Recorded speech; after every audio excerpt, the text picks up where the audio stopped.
Bay Area. The Nats in Oakland to face the AL West leading A's.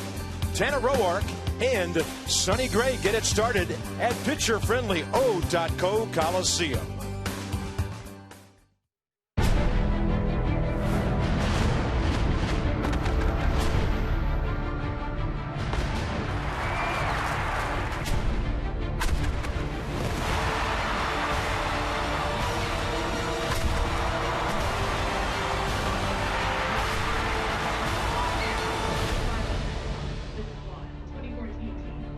Welcome to Oakland. Beautiful evening, not a cloud in the sky. Earlier start by an hour. They're going to have a sellout tonight. Journey's doing the national anthem. They have fireworks after the game. And oh yeah, the Nats and the A's are playing some baseball tonight. Bob and FP, welcome to the Bay Area again. Forget about last night. It's a new night. A couple of interesting pitchers tonight. You've compared some of Roark's fastballs to that of Greg Maddux. People here in Oakland are comparing Sonny Gray looking like kind of a young Tim Hudson. Yeah, I mean, dude, there's a good comparison. So for Tanner Roark tonight, he's got to be on his game. Last time out, hit very, very hard against the Phillies. 7 hits, 7 runs in just 4 innings. But let's go back to a happier time for Tanner. April 26th against the Padres. His first complete game, a shutout, a 3-hit shutout with 8 strikeouts. That was a career high. 105-pitch masterpiece. And look at his record in his first 20 games as a big leaguer, 9-2. That's a pretty good start. And Sonny Gray, yeah, a lot like a young Tim Hudson. And we'll go back to one of his better starts of the year against the Rangers. He went a complete game, 3-hit shutout, struck out 6 in a 108-pitch effort. But his stuff is electric. His out pitch is his curveball, and he is the A's ace. He's their horse. So once again, the Nats offense got their work cut out for him here tonight. Yeah, and he was good for them in the playoffs last year too. American League Pitcher of the Month for April. So great out of the gate, a budding star in Sonny Gray. Tanner Roark, though, back on regular rest. So hopefully that sinker's doing what it didn't do in his last start because everything was up. Yeah, and the same thing for Doug Fister last night. He was a little fired up, a little strong. We saw what his sinker, where it was, up in the zone. So for Tanner Roark, he's on regular rest, and he'll let you know early if that sinker's down and it's moving. He's going to have a good night. If it's up, it's going to be a struggle. So look for that sinker to be down early. He's going to be fine. Adam LaRoche not in the lineup tonight against a right-hander, so the Nats will miss him. It's up to Span and Rendon and some of the guys at the top of the lineup to get on base. The Nationals still rank up in the top 5 in a lot of National League hitting categories. We need a lot more offense than what we saw here last night.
By AT&T, mobilizing your world.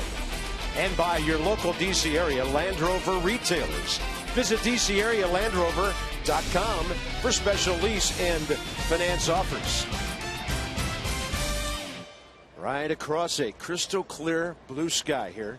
Beautiful day in the East Bay. Nats and the Athletics getting underway a little earlier tonight. 64 degrees at game time. We invite you to visit search.com, trainsearch.com. Find your local train comfort specialist dealer. It's hard to stop a train, really hard. Little on the breezy side, though, and in this ballpark, you never know what the wind's going to do. It's coming in from out there in left field. The flags on the right side are kind of hanging limp, so you can have changing conditions. We also have shadows at this time of the day, halfway between home plate and the pitcher's mound. The Nats want to get Sonny Gray early, but the only time you can get him is later. So we'll see. Here's Worth. His career as a DH, 7 for 19, almost 370, and he's hitting .304 on the road. He's been on base 16 of his last 17 ball games. No Adam LaRoche. The quad is barking, and even against a right-hander, not in the lineup tonight. And the Nats are facing a lefty tomorrow. Sonny Gray, first game, of course, against the Nats, and because Max Scherzer gave up a few runs today, he's the best ERA guy in the American League right now. Yeah, his fastball is two-seam, four-seam straight, and then he'll sink it at 92 miles an hour. Slider occasionally. Says he doesn't like to throw it that much at 2%. Curveball's his out pitch. He throws it 28% of the time at 80 miles an hour, and his changeup is 85 miles an hour. Throw it 14% of the time. Fantastic athlete out there. Fields his position well. Former high school quarterback that could throw a football when he was 15 years old, 58 yards from one knee. So he's got a fantastic arm, great move, only allowed 2 stolen bases in his whole career. Yeah, the A's folks telling me today they think it's only a matter of time with his athleticism, as you said, and his pickoff move, that he wins a Gold Glove on the pitcher's mound, and maybe a whole lot more.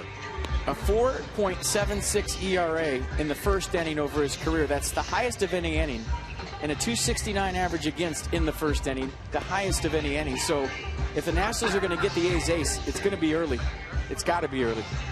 Set the defense behind Sonny Gray for the A's. Cespedes, Gentry, Reddick the outfield. Lowry, Donaldson left side, Sogard, Moss right side, and John Jaso behind the dish. Kerwin Danley has the plate for this one. Lance Barksdale first base. Mark Ripperger at second, and that's the crew chief over there at third base, Gary Cederstrom. Denard Span made a return to Oakland after not being here for a couple of years. Last night, used to play here with Minnesota, and he was 0 for 3 with a walk. On base 15 of his last 18 games and a strike. We are underway at 9:07 Washington time. Nats third in the National League in hitting, 5th in runs, 6th in home runs, and 93 upstairs. He can throw that sinking fastball in the low 90s.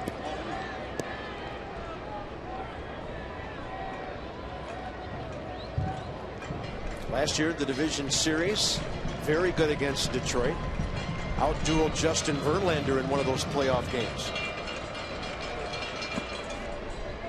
And that's the curveball right there at 81 miles an hour. It's his out pitch. Throw it early and count to steal a strike, but when he throws it late, it's his put-away pitch. Bob Melvin's ball club, 6 games over 500.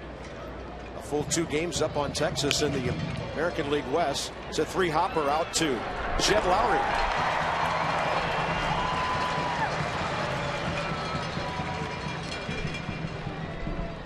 Next up will be Franzen and Rendon.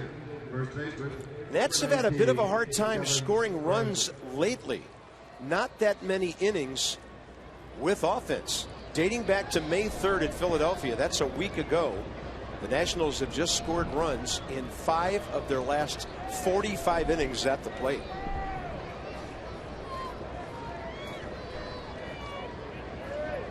There's Franzen, who's playing first base tonight. Adam LaRoche not in the lineup, and Dan Kolko, good evening, sir, and you've got more.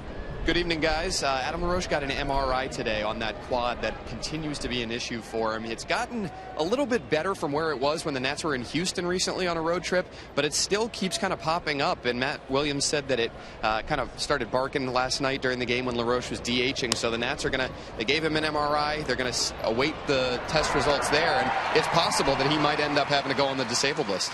Well, I'll tell you this. If he's not in the lineup against a right-hander, and we all know how tough Adam LaRoche is, not a good sign. I would not be surprised if he lands on the DL tomorrow. Yeah, that's really something, because you could have DH'd him here if he could even run down to first base. So Harper, a couple of months, and for Zimmerman, hopefully only a couple of weeks. When will Matt Williams finally have his full lineup? It's been together for all of 7 innings this year. Anthony Rendon in the number 3 spot today with Worth DH behind him. A strikeout, couple of fly balls, a grounder, a rare 0-for last night for the man who usually hits ahead of Worth in the 2 and 3 spots. But tonight they're 3 and 4. That ball really went sailing on John Jaso. Did he fan on that? Hit the umpire? I think so. Might give you an idea of what the hitters are seeing right now with that shadow right out in front of home plate. So the ball going bright to dark. You see it right out of the pitcher's hand, and then it disappears for a second. Your eyes have to adjust and pick up rotation. Not a fun time to hit. And watch, just a simple fastball up, and he misses it, and it ricochets off Kerwin Danley. That took one on the left shoulder. Ace Trainer came out, and Danley said, "I'm okay." I think he told him, "Hey, I'm not the catcher, you are." Catch something. Yeah. Don't slow it down, catch it. 2 balls and 1 strike. Sonny Gray career record of 9 and 4. It's his 18th career start, 20th appearance overall. He is from Smyrna, Georgia, or Tennessee rather. Born in Nashville, went to Vanderbilt, and they list him at 5'11", 180. Not much different than the stature physically of Tim Hudson. And Rendon hits one high in the air out to right center. Ball carrying. Josh Reddick will yield to the center fielder Craig Gentry. And they coming from center field. Gentry didn't have as bad a sun as the right fielder did. Tanner Roark now on deck.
We've got some red, white, and blue Natalie attired couple watching their ball club against the A's tonight. Yoenis Cespedes. He's on a power surge right now. He's hit 7 home runs. He went opposite field last night, 2 for 4, scored a couple of runs, and this young Cuban is really making himself into some kind of name in the American League. He is slugging at .543. So the A's have pulled the lineup, and Tanner Roark had better keep the ball down tonight. Yeah, 2-seam, 4-seam fastball from Tanner, 64% of the time at 91 miles an hour. Slider curveball the two breaking pitches Roark will feature, and the changeup at 82. Last time out, not good for Tanner.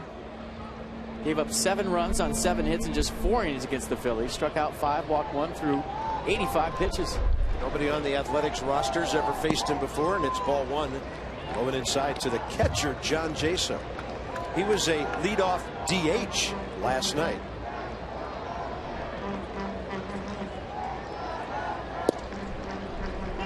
And Matt Williams needs a big one from Tanner tonight. Meaning going deep into the ball game and doing his thing like he did 2 starts ago against the Padres. That's well hit out to left center. Bernard Span getting back there. Knew he had plenty of room. And for the first out. And check out the lineup on defense tonight for the Nationals. Walters in left. Span in center. McLeod in right. Jason Worth the DH. Desmond Rendon left side. Espinosa Franzen right side. And Wilson Ramos behind the plate. Zach Walters has been doing a lot of early work in left. Getting here early, taking fly balls, so gets the start in left field tonight, and he gets 4 at-bats, and he's excited about it, at least. You never know what kind of answer you're going to get from him. I said, how many times have you played left field? He said, around 26. And he said, all in Little League. So 26, not 25, not 30, but 26. He didn't say 25 or 30. He said, I played around 26 games. I'm like, okay. All right. Something I can relate to the folks on the air. Oh, he's smart. And he'll do fine out there. He's a good athlete. I just can't wait to see him get a whole evening's worth of ABs. Like you said, there's Jed Lowry, shortstop, hitting .256.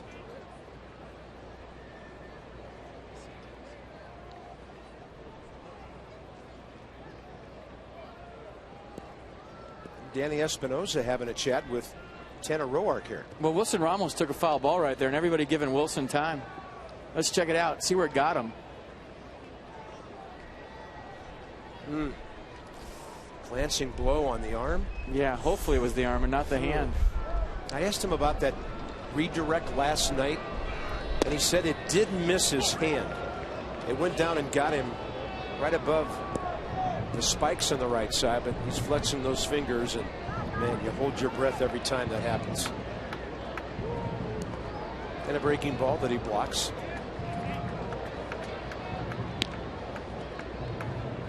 Boy, you just gotta love it to get back there, don't you?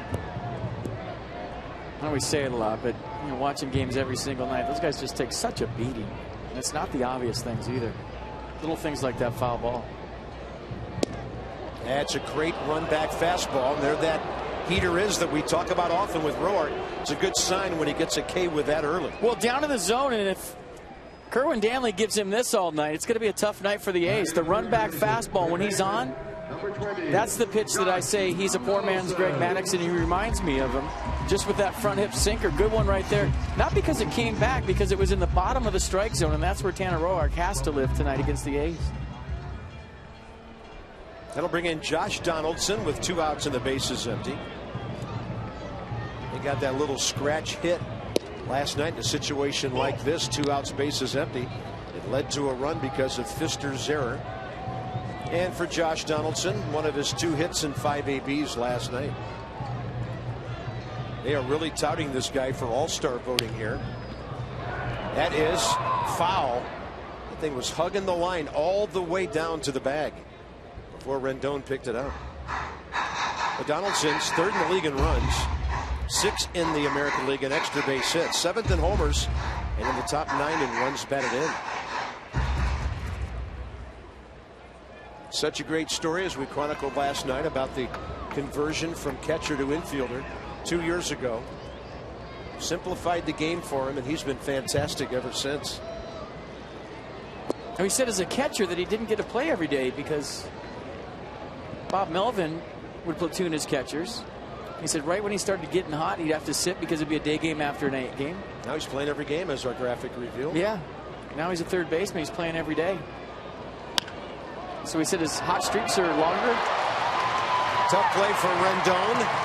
Did the right thing by not throwing. That ball had a ton of overspin on it. It was on the backhand side. And if I was scoring, that would be a base hit. Oh, absolutely.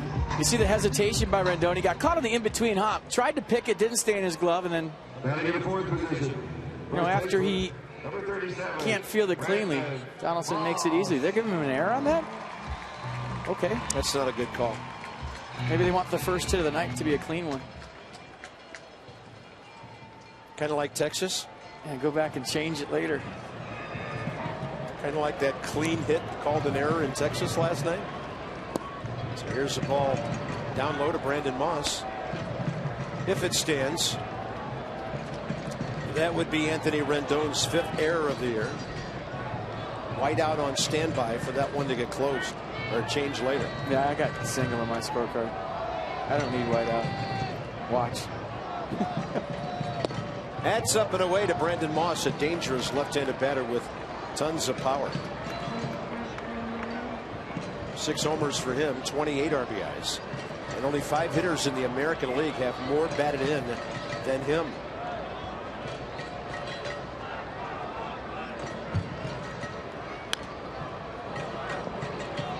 A's at home with last night's win, still under 500 at 8-9. The Nationals on the road 8-7. That was Oakland's first interleague game last evening.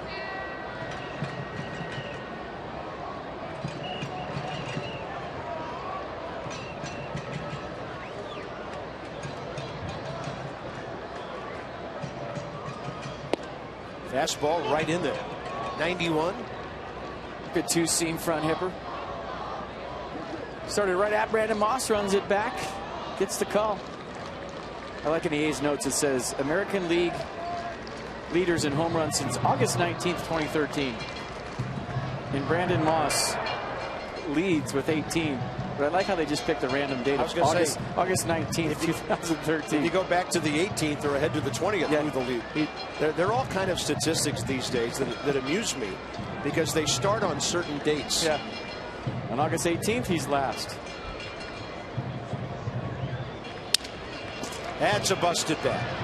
Good news is, home or road, it's a 0 on the board in the first inning by a Nats pitcher. So Roark pitches around the so-called error. Coming up, Jason Worth in the top of the second. Hitting .304 on the road. He's been on base constantly for the last 3 weeks.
Hard to find a way that Jason Worth could improve what he's doing.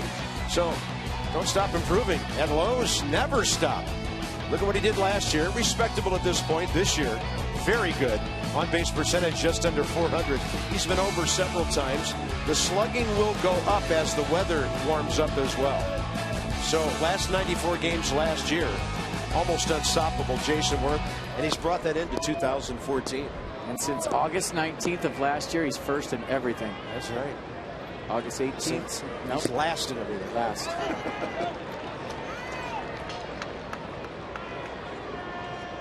Right now, the Nats need to get something going against Sonny Gray, who this year, for some reason, has been able to find that first inning thing going for him.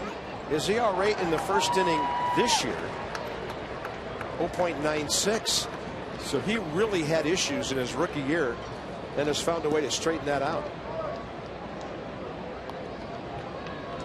I was also told that pitches with a bit of a chip on his shoulder. Gets tired of hearing about 6'5", 230-pound young pitchers. He's 5'11", 180, and he's pitching as well as any of those bigger dudes in baseball right now. Well, just kind of in stature reminds me of my former Oakland teammate Tim Hudson. Not the stuff, so to speak. As you see the slider right there. Actually, you know what that is? That's a changeup that he cuts. He'll sink and cut the changeup. And that was actually a changeup that cuts. Watch this. Usually a changeup goes down and into a righty. Look at this. That's the changeup that cuts from Sonny Gray. You see the grip right there, just kind of a little overspin on it. Actually, might have been a little slider right there, but he does have a changeup that'll have the same actions as that. At 82 miles an hour. And when I was talking to the radio guy, Vince Cotroneo, he told me that's what it does. It goes away from a right-hander, and they call it a three-finger changeup. So he's got some things going a bit unusual for him right now. And he's retired the first 4 guys. And you kind of got the feeling on that Worth swing that it took him a while to see that ball. Yeah, they're not seeing anything. Neither ball club right now. I remember even back in the 70s when all of the World Series games were played in the daytime. Some playoff games later in the afternoon than others. I remember this ballpark on TV. Guys were having a hard time seeing the ball. Put Catfish Hunter out there, Wally Fingers, forget it. Steve McCaddy, forget it. Yeah, the whole ball club wants the DVD burned of the McCaddy highlights from last night. Everybody asking Strasburg, all the pitchers, and even Steve McCaddy wants the old highlights to show the guys how to feed a double play. We showed it last night. Got a comebacker back in the day, threw it right on the money for a 1-6-3 double play.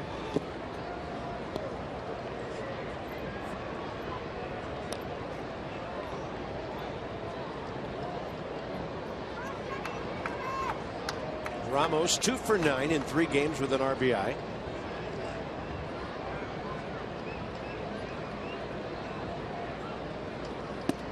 That one runs way inside and Wilson's on base. It's his second base on balls. So he's been on base 4 times. Well, this is what we're talking about. Steve McCaddy wants a copy of this. All the guys in the clubhouse want a copy of this. Cat in his Billy Ball days for the Oakland A's. This is the feed right there, right on the money. And I asked him, I said, we had a great shot of you on a comebacker, throwing it right on the money. He said, why do you think they called me Cat? That's because I'm feeling my position. Had nothing to do with his last name. Like a cat. 16 complete games and 4 shutouts. That's great. Desmond gets jammed. He's going to have to hurry. He will not be able to beat it out, and the inning is over. And Ian Desmond's batting under 220, struggling big time right now. The walk erased by the double play. Sonny Gray rolling again.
Major league start in the outfield.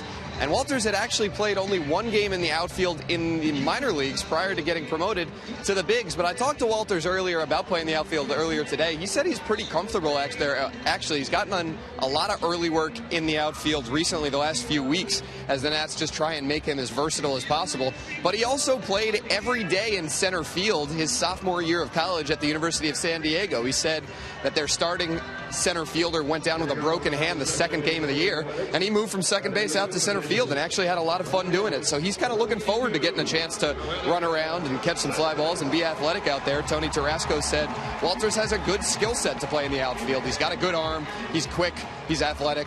So it'll be interesting to see an infielder take on left field out here in Oakland today. Well, we've seen that before with Tyler Moore. He did okay out there. That's our AFCEA sideline report with Mass and Dan. AFCEA, the association for global security professionals. And, you know, if you're a young player in the major leagues, learn as much as you can. Do anything you can to get in that lineup. No matter where it is, don't lock yourself into one corner of the field. You had to do that. Especially, you know, just coming up, you prove your value off the bench. You become a super utility player. You can play second, short, third, probably first as well. Now the outfield, so that's how you get at bats. There's always a need with injuries and guys scuffling, filling in somewhere. And if you hit, they'll find a place for you. It's on a play off the bat of Yoenis Cespedes. And if you don't hit, they'll find a place for you too. It's called El Bencho. Yeah, well, you got to find that for yourself, right? Yeah, there's a young guy who can hit. Well, he can hit. Cespedes 2 for 4, 2 runs, a homer last night. Slugging .543, 6th best in the American League. And he's also in the top 6 in extra base hits. Breaking ball up. Tough play. Rendon to his left. Another pulling over to first. He just spun around and got a good sighting of Kevin Franzen for that throw. Well, he's had some tough hops to start this game out. The in-between hop that they called the error from Josh Donaldson, and this one in-between hop from Yoenis Cespedes. Nice play given with it. Soft glove going his left. See that little give at the end to catch the back end of that in-between hop to make it a little bit longer, to see it longer. Watch him give right there. Square himself up, and we all know about the hose. It's a good one. Now Reddick goes to right field. And Nate McLeod gave a little visual signal to Denard Span that he saw the ball. That's a serious sun field out there at this time of the day. They use hand signals on the road, sometimes at home, but fly balls tend to get loud on the road with the fans cheering. So what do? You use hand signals to tell them, A, I got it, and B, right now with the sun, like you said, Carp, that's a great point. I see it. And you watch McLeod right there going, I see it. And the reason he's telling that, so Denard doesn't have to come all the way over and cover him. You put both hands out right there, it means he can't see it, and you fly over and help him out. Here's the DH, Alberto Callaspo, a shortstop by trade. First time we see him start in the series. He's been around for a while. Cleveland, Boston, Kansas City, and now his 5th year in Oakland. 276 or 267, excuse me. Left-handed, 176 right-handed. Switch hitter. Pardon me, Callasco's 2nd year here. He's with the Angels for the better part of 4 years and got traded over here at the deadline last year. Venezuelan native, switch hitting infielder, 31 years of age. They're giving each other hand signs. He's going to elbow him right in the forehead if he can't see the ball coming. And the other guy's just going to wear it right in the forehead. And a fastball right in there. Callaspo turned his shoulders away from that. Tanner Roark has a couple of strikeouts. The ballpark and the shadows. Pitchers have to love a 6 p.m. start here.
And he's got it figured out. He's in right field, the sun field.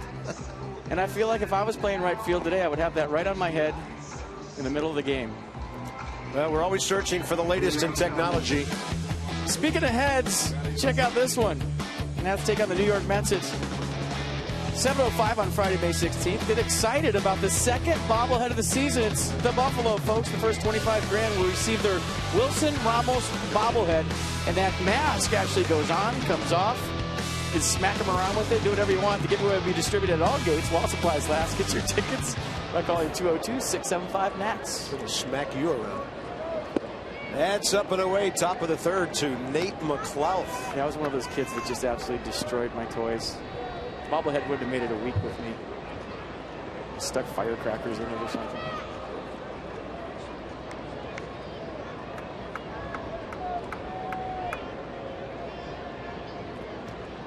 Nate McLouth has never gotten on track, but we think he will. The guy's made some tough outs. He's been on base 13 times, 4 hits, 9 walks this year. A couple of errors in the outfield, but one of those was the transfer debacle when he dropped a fly ball making a transfer in Atlanta. They got to give him those errors back. They should. It's like wiffle ball. If you change the rules halfway through the game, you change the stats. Same way. Major League Baseball, change the stats halfway through the season. Change results. Right now, I wouldn't mind seeing walk number 10. Nationals need base runners any way they can. They did not get one leadoff man on last night against Tommy Milone and Fernando Rodriguez. All right, fans. We don't know who you are, but we want to see your tweet using hashtag MASN photos for a chance to have it shown in a future broadcast. Brought to you by AT&T. And I will make up the names when we see the pitcher. Down and in. McLeod was ahead in the count 3-1. Sonny Gray battles back to strike him out, his second K, and Nissan will track it. Sonny Gray's a guy that you have to get in the strike zone with his fastball. He can be erratic at times, and right now a good game plan would be to be patient. You can't hit what you can't see, and when you play in these starts that have the shadows, a lot of times you'll see guys be patient and hope he throws you 4 balls before he throws you 3 strikes. Tommy Milone, 8 innings last night, 2-hit shutout ball, 108 pitches, 71 strikes, one of the best games of his major league career. Working with another former ex-Nat, at least an ex-Nat farmhand, Derek Norris. Worst part about Tommy Milone in the American League, he can't hit. He can hack. He could swing it. 18th pitcher in major league history to homer in his first career at bat. And if I remember correctly, it was the first pitch. Yeah. Adds up and away to Danny Espinosa. 0 for 3 last night. Did have a base hit in his last AB at home against the Dodgers on Wednesday. A little contact problem right there. Breezy night here in Oakland. At the Oakland Coliseum. And that's what I'm calling it for 2 more days. It's easier than O.co. That's a good take on a breaking ball. That thing was a strike for a while.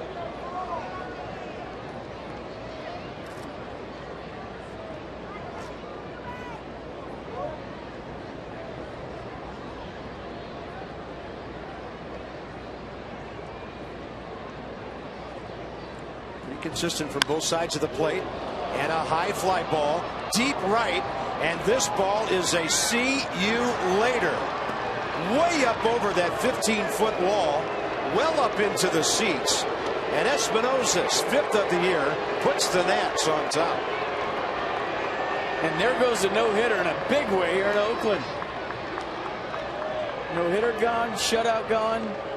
Danny Espinosa with tater number 5, and it was a big one. So apparently you can see the ball right now. And I was telling the guys in the clubhouse today, they were asking me, I said the ball carries until it's dark here. So I think there's a misconception that in night games the ball doesn't carry. No, it carries until it gets dark. And then once it's fully dark, it gets cold, the air gets thick, and the ball goes nowhere. And you'll see tomorrow, this ballpark's going to play small in a day game. Danny Espinosa just made it look real small. That was a towering drive. Walters cracks one into right field. So the Nats offense comes alive thanks to the numbers 8 and 9 hitters. Well, right now he's the best left fielder the Nats have had all year. He's batting 1,000. Now batting, number 2. And come up there, not wait around for anything. That's his first hit, right? It wasn't a home run. That's his first non-homer. It's his first non-tater. What's he thinking? Throw it back. Well, you know, you bat ninth, you play a little small ball. Top of the order now, Denard Span. Now, we were talking on the bench today before the game. He's really having trouble wrapping his head around one at bat. To where, as a bench guy and you're young, you get that one AB and you go back to your hotel room or you go back to your apartment at home and you dissect that one at bat all night long. The 3 pitches you saw, they play over and over in your head, to where if you're an everyday guy, it's just your first at bat. Who cares? Get it next time. Or as your manager used to say, you're free. You're free. You don't have to look at the lineup card. You just walk in and play. Kerwin Danley came scrambling out of there. I don't know if it was the catcher or the hitter that got time, but Kerwin was going to make sure everybody could see him get out from behind home plate. Hit speed 101. On his 52nd big league home run. That may be the highest home run I've ever seen Danny Espinosa hit. I think there was one higher in 2012 by 6.5 feet. Was it on that August 13th date or whatever that was? Since that date, he's hit him lower.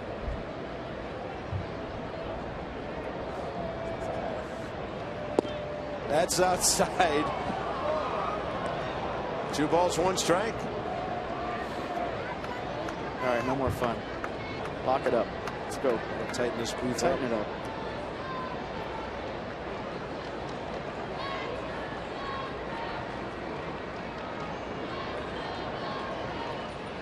And Span will go right side. Walters gets a good jump, looks at his coach. He tells him to stop. Well, Reddick's got a cannon. Cespedes probably has the best arm in the outfield. Reddick the most accurate arm. He saw it right there. Denard Span keeping the line moving. Using the hole right there. Foot down early.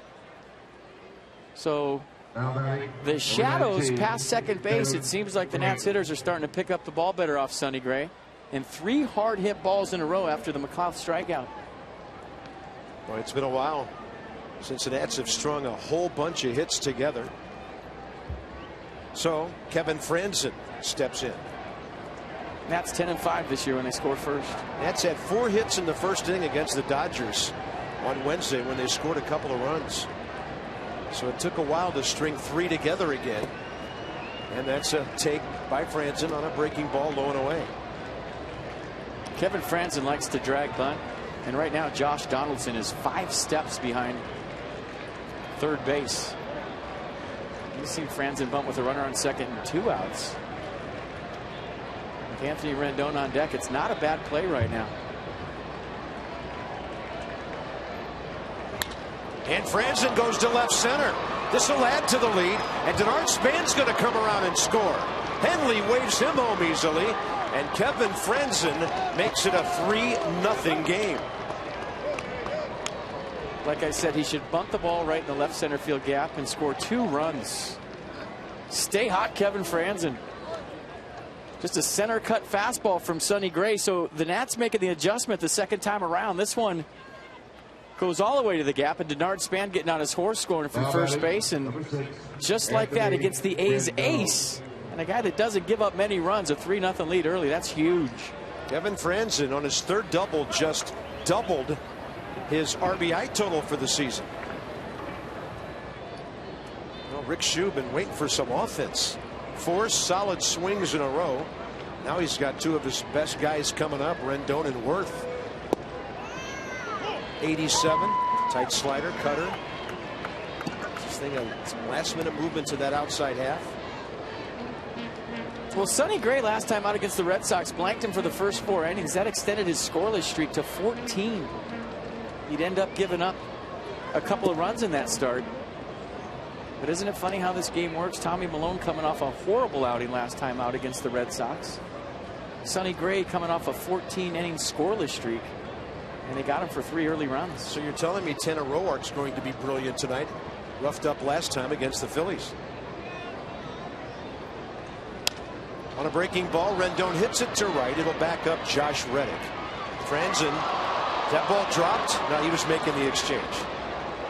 Or was he? A couple weeks ago it was an error, but not now. Well, it's amazing to me how many guys are dropping fly balls as they try to get it into the throwing hand. Did he have this though ever? And I want to see it. Did he ever have this ball in his glove? No. And it hit the ground. That's not a catch. That's what I'm saying. That's not even close. Did it hit the ground though? No, it didn't hit the ground. So that's the part I couldn't see. I saw the bobble and I couldn't tell if it hit the ground or not because I lost it in his white pants with the sun on it from where we're sitting. So he recovered to keep that ball from hitting the turf. That's why I was begging for the replay. I couldn't tell if that ball went all the way down or he caught it on the way down. He did. What an athletic play. Here's Worth. Struck out swinging. Remember that breaking ball or that 3-finger changeup that was way outside to him first time up. Big run to pick up out there at second base if the Nats could make this a 4-run inning. That fastball right in there at 92. You know who saw it? That guy. We didn't see it, but he saw it. RoboCam. And that is by far the best looking cameraman we've seen all season long. I have never seen a robot operate a camera that well. It's amazing. Does he come with the truck? This is his view right there.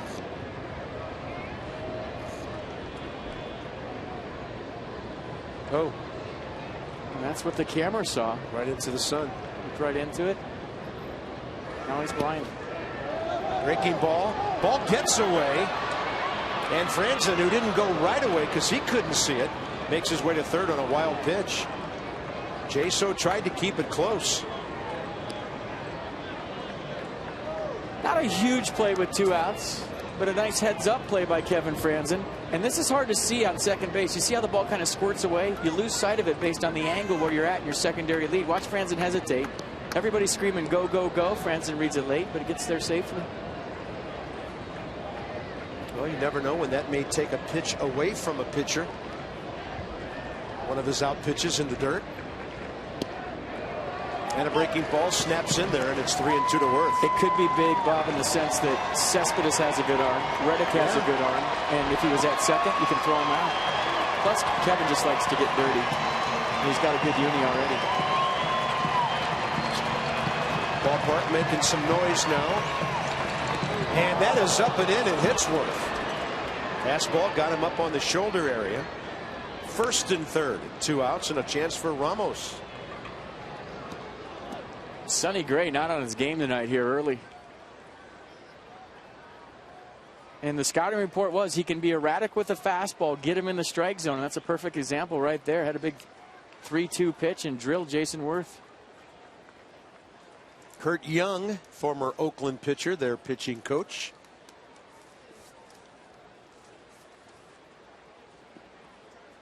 Wilson Ramos was walked first time up, so now he's walked a batter, hit a man, and given up 4 consecutive hits for 3 runs in this third inning.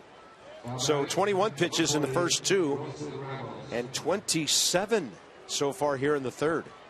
8th Nat to bat is Wilson Ramos. The line is moving.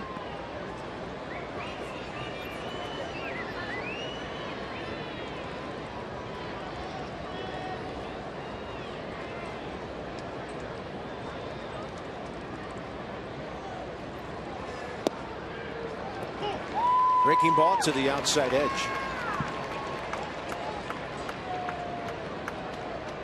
Boy, they even got his goatee down to perfection on the bobblehead, don't they?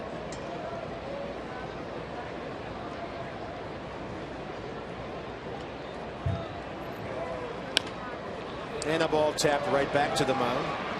Sonny Gray will throw out the Nats catcher, but a big inning for Washington.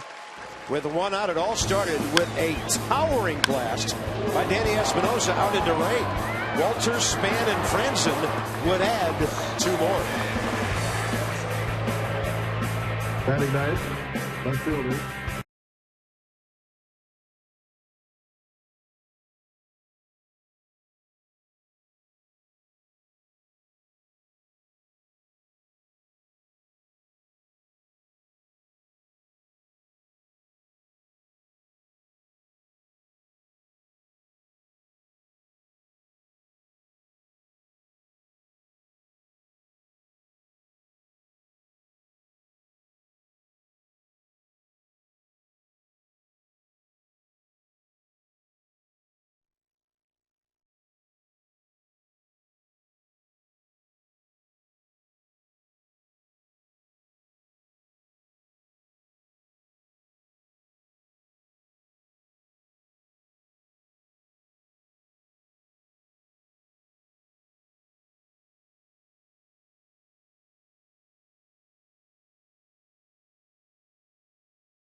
couple of base hits and some RBIs, and they're up 3-0 as we head to the bottom of the third. Remember, our DC Lexus dealers are donating $250 to the Children's National Medical Center for every home run a Nationals player hits this season. So Danny Espinosa, $250 into the pot. It's for a wonderful cause. Lexus, the pursuit of perfection.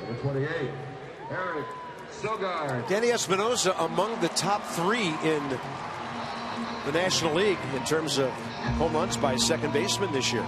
It's his 5th of the year. Neil Walker of Pittsburgh has 7. Padre Jed Jerko, Giant Brandon Hicks, each with 5, and now Espinosa joins them, so actually tied for second. Here's Eric Sogard, bottom of the third underway, and Roark pours in 87 to get ahead. Tanner Roark's got that front hit fastball the lefty's working tonight. He didn't have that last time out. There it is. Yeah. He's trying to run it back against the Phillies, but he was leaving it out over the plate. I would say about 60% of those fastballs are the two-seamer into lefties. Don't quote me on that, though. Sogard, a .241 career hitter, batting .205 right now. Number 8 man, they've got speedy Craig Gentry next, their center fielder.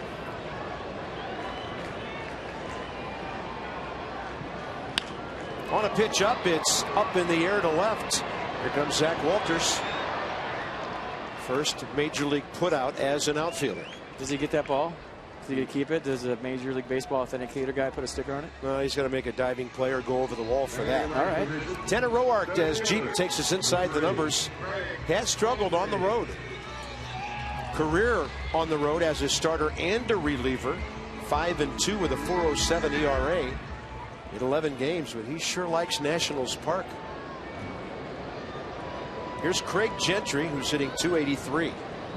Shows bunt, gets Rendon on the move in from third, strike 1. Gentry, 30 years of age, from Fort Smith, Arkansas, played for the Razorbacks. Right up the road from there in a check swing, and that is unreachable for Kevin Franzen. This is the only ballpark, by the way, in baseball where base coaches have to throw souvenirs overhand to reach the crowd. There's the foul ball room. 100 feet from each base to the dugout. I don't think Kevin Franzen thinks anything's unreachable, by the way. I mean, strike 3 right at the knees. Mercedes-Benz will track it. It's a 3-pitch see right here, and I think the two-seam fastball framed nicely by Wilson Ramos for strike 3. So 3-pitch see it. Thanks for coming. Top of the order, John Jaso with 2 quick outs here in the third. He goes up hacking. High fly ball right field. Nate McLouth watching it, and it clears that big, tall bury out there. It's a 3-1 game. That's Jaso's third of the year. And the second in as many nights. Hit one last night. This one here tonight. So came in with 1 home run. Now he's got 3. Channeling his inner Ricky Henderson here as a leadoff hitter with the leadoff taters. That was a lot like Espinosa's. A majestic high fly ball that just carried right out of here. Wonder if they changed the air to a hit now in a few minutes from earlier. Mine is still a hit right here. Yeah, in your book it is. So here's Jed Lowry, the shortstop. 3-1 ball game. Roark gives up his 5th homer of the year.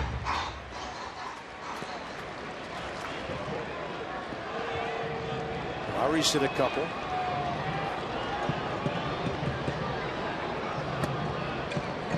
Fastball rides high. 1-1. A's and the Nats. Each team's at 35 home runs this year. Nats in the top 6 in the National League. A's in the top 5 in the AL. That's low and inside, 2-1. Well, the A's lead the majors in 159 walks this year. When you talk about their philosophy offensively, it's not take. It's hit one pitch in one spot.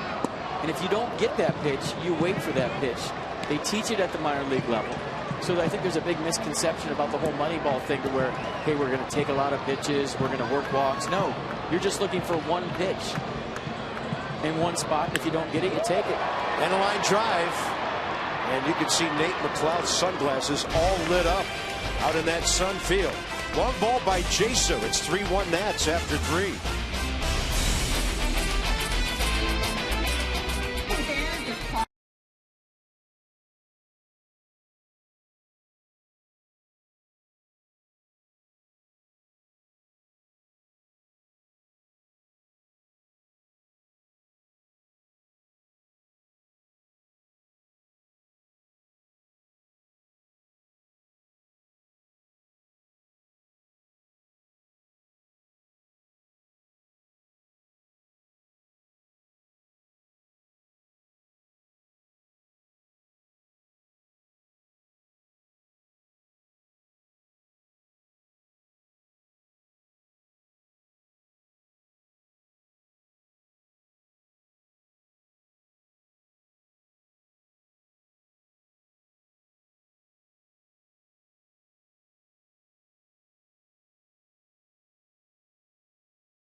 John Jaso to get him on the board in the bottom of the third, heading to the top of the fourth. And let's check out some Geico highlights. Danny Espinosa, in case you have severe memory loss or maybe you're just joining us, this was an inning ago.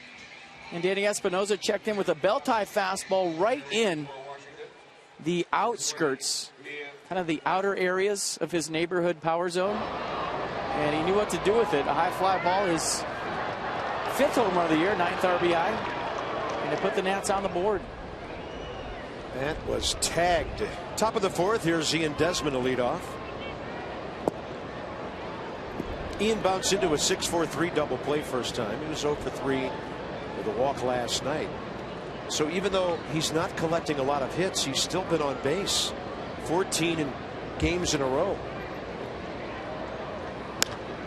And that one out to center. Craig Gentry. Pretty good swing right there by Desmond. Smooth swing. Good contact. Just hit it too high. Feet were slow right there. That's a good sign. You're looking at the O.Co Coliseum in Oakland. For baseball, when they tarp off the Mount Davis upper deck and the one around the infield, capacity 35,067 for baseball, and almost every seat full tonight. When the Raiders play here, they can get over 53,000 in here. My favorite part is the 1976 retro scoreboard right here. Look at that. That is state of the art, folks. It's one of the smallest video boards in baseball to the left. I think that was there when I was 6. If memory serves me well, before Mount Davis was built, scoreboards were out in the outfield, right? There was a whole open area out there. Yeah, it was. It was a very attractive ballpark at that time. And it's all concrete now. It's still attractive if you think it's attractive, I guess. Different strokes, but yeah, right there used to be real low, kind of like right around here. Yeah. You could see the hills outside the stadium. Beautiful view. Now, not so much. A little bit low to Nate McLeod.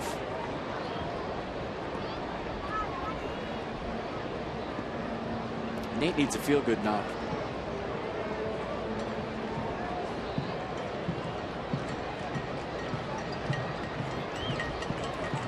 And a 2-2, and he manages to make contact with a very nasty breaking ball there. In the division, by the way, Miami at San Diego. Marlins tied for first with Atlanta. It's a 2-2 game in the fourth. They're in the 7th at Atlanta. Braves lead the Cubs 1-0. And the Phillies and the Mets are in the 7th at Citi Field, tied at 4.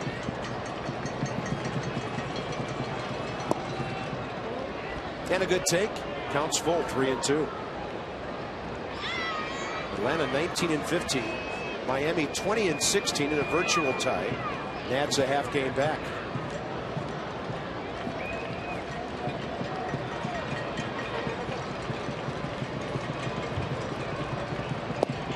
That's going to go outside. What a great take by Nate McLeod. And a good AB gets him aboard with 1 out in the 4th. Something little like that can get you going as a hitter, believe it or not. You go deep into a count off a really good pitcher. You take a borderline pitch, a backup curveball for ball 4. All right, feeling good about yourself. You're on base. You're running around. You're not coming back to the dugout, putting your helmet in the rack. Nice at bat by Nate McLeod. Visiting with Brandon Moss and Tony Tarasco over there. And here's Danny Espinosa.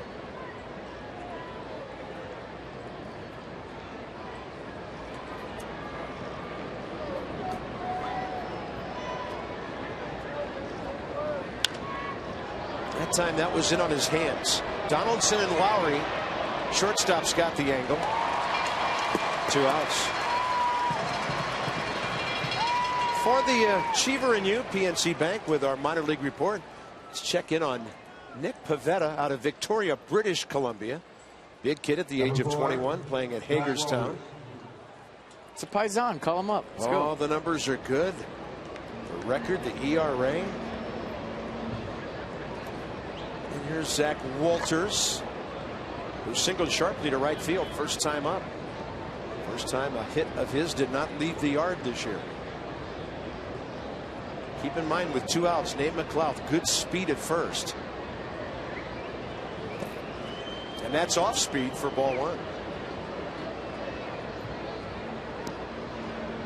Zach actually got 2 at-bats last night, replaced LaRoche as the DH in the 7th. A lopsided game. Flew out, and then he struck out in the 9th.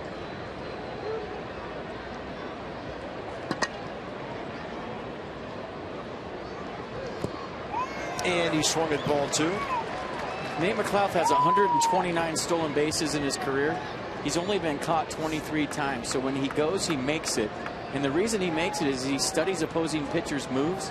He studies their cadences to home plate. He studies their delivery. He watches video every time he starts on the starting pitcher, does his homework, so he has a game plan once he reaches first. A lot of base runners don't do that. They try to figure it out once they get there. McLeod does it before the game. And Walters will pop one near the left field line. And that's Josh Donaldson catching the foul ball. Nats have stranded 3 runners. Tanner Roark back to work. 3-4-5 coming up for Oakland.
The bottom of the 4th here in Oakland. The Washington Nationals in the SAIC are proud to present the 2014 Armed Forces Day on Saturday, May 17th at 4:05 p.m. against the Mets.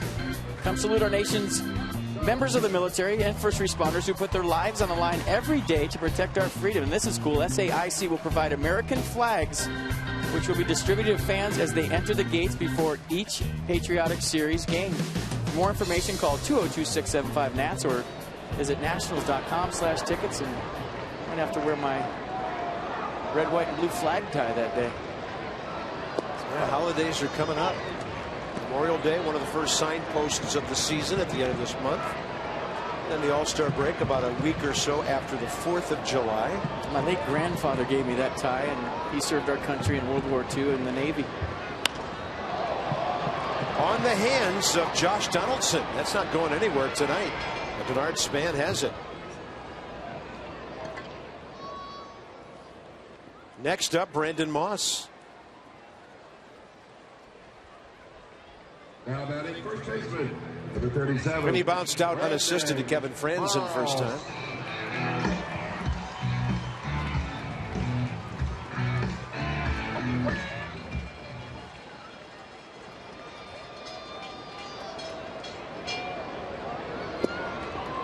Good first pitch changeup from Roark.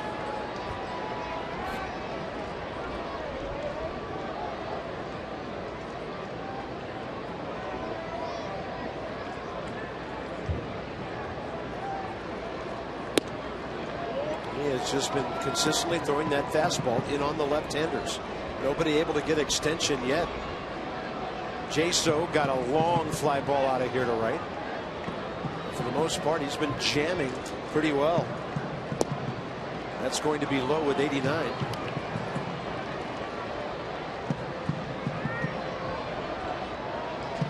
Well, if you go into this guy, you better get it in there. Dead pull hitter. Lots of pull side pop. Great on the changeup. Hitter thought it was a fastball. Bat was gone before the ball got there. So he goes 0-0 changeup, 2-1 changeup. Tanner Roark pitching American League style right now backwards, meaning he's throwing off speed and hitters counts.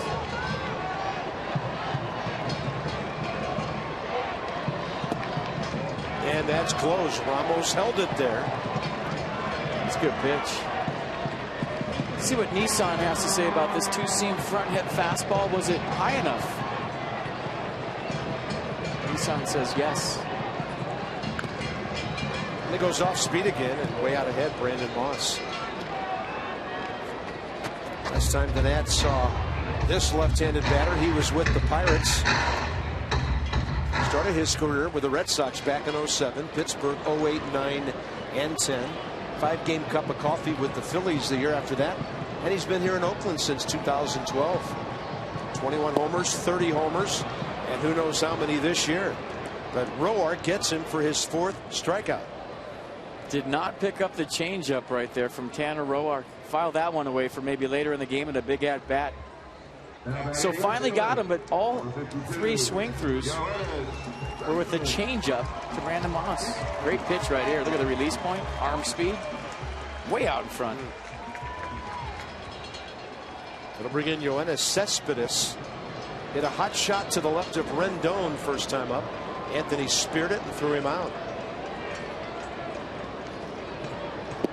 So he gets a first pitch curveball at 72.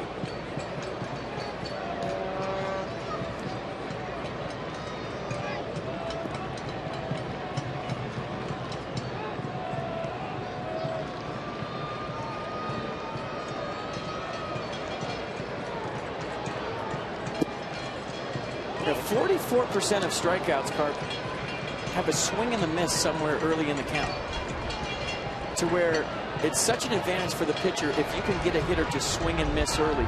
And there's a number of reasons why. The first one being, as a hitter, it can really get in your head and rattle you if you think you were right on a pitch and you missed it.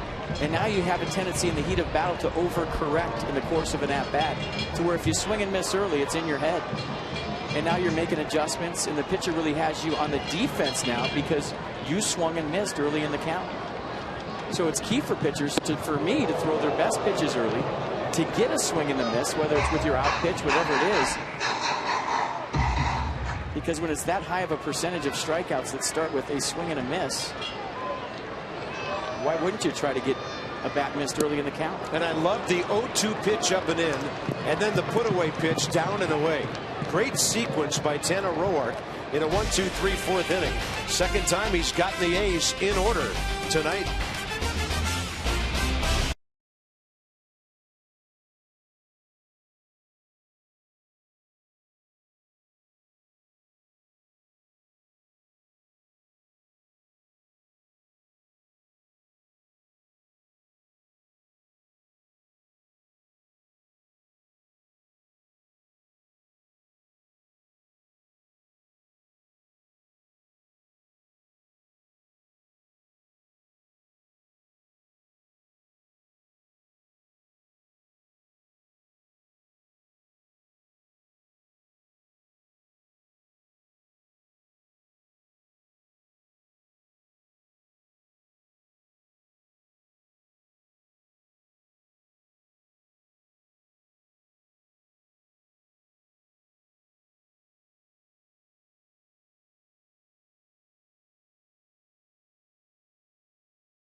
The power of Espinosa got it going. The artistry of Roark has kept it going. And the Nats on the road in numbers brought to you by Jeep. 260 on the road, third. On base percentage, second. As well as slugging.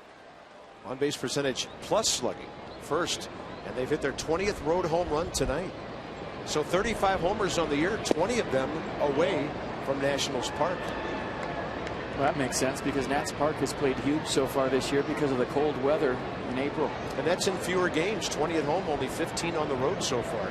16 counting tonight. Denard Span, 2 balls, no strikes. They've got Sonny Gray up in the mid-60s on his pitch count as he starts out his 5th inning of work.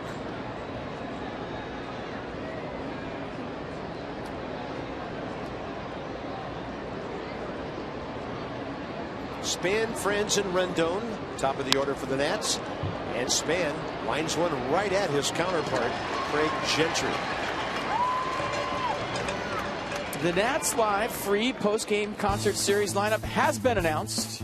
This year's free post-game concert series will feature the Plain White Tees, June 5th, Austin Mahone, July 19th, Martina McBride, August 16th. Don't miss out on seeing these great performances for free. Get your tickets today. Visit nationals.com/NatsLive or call the number that guy has on speed dial, not Mike Rizzo. The guy sitting right next to him, little natted dude right there, ready to rock. If he has any idea he's sitting next to the other team's GM right there. Well, he does. He was around the cage today, and I guest of the GM. Right behind the dugout. I love that Mike Rizzo's always on the road, always sitting in the front row, always evaluating, in scout mode. The Godfather is always present, and we like it. Yeah, he's not a sweet sit upstairs buffet guy during the ballgame as well. No. He's blue collar. Talking about his days in A-ball today on the bus, playing here in California. He said he played on a team in Santa Rosa, north of San Francisco one year. Talk about a Marine layer. He said their leading home run hitter had 6. Franzen's going to beat that one out. He could have done it without the dive. And Kevin Franzen is 2 for 3 tonight, and he hit that bag hard. He did. The bag basically stopped him. Well, You really don't want to see guys slide head first into first, especially with all the hand injuries. But Kevin Franzen's a gamer. That's the way he plays. But did you see how he kind of hit on his stomach first and reached for the bag? So he didn't dive on the bag with his hand. Watch. Just reaches for it. Kind of clutched his right hand after he got done. And another base hit for the gamer. Goodness. Dirty uni. A couple of knocks. What new for Kevin Franzen? Yeah, 10th start. Actually, 11th start of the year tonight. Still hitting around .330 when he starts ball games. Here's Rendon. Anthony in the air twice, once to center, once to right. That's a breaking ball. Gets him in the outside corner. Pretty soon guys are going to be saying Kevin Franzen's the best young player on the Nats, even though he's 31. He's playing like he's 21. Just looking, the last time Anthony Rendon had an opposite field hit was Tuesday with that 8th inning triple against the Dodgers. Nats were down big and they did score 3 runs in that inning. But they've been keeping Anthony from serving the ball hard to right center for the last several games, Dodgers and the A's.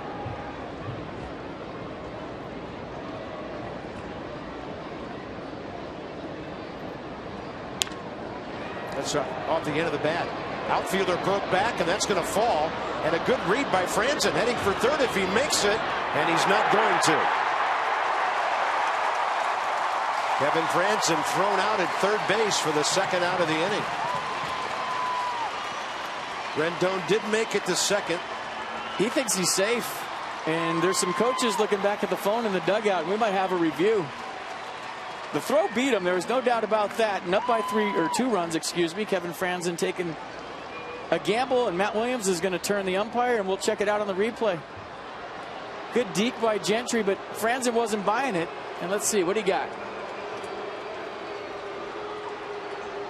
I don't know if he got tagged. Gary Cedarstrom called him out. What do you got here? Yeah, I think he got him. He got him on the jersey, and as we've seen before, there's not enough evidence right there to turn it over, and Matt Williams not going to review it. 8-5 on the putout. Gentry the assist. So it'll be Rendon at second with 2 outs for Jason Worth. You know, Kevin Franzen has been thrown out third a couple of times in the last week or so, but you got to love the hustle, and you got to love the way this guy approaches the game with his hair on fire every single night, playing as hard or harder than any other guy in this ball club right now.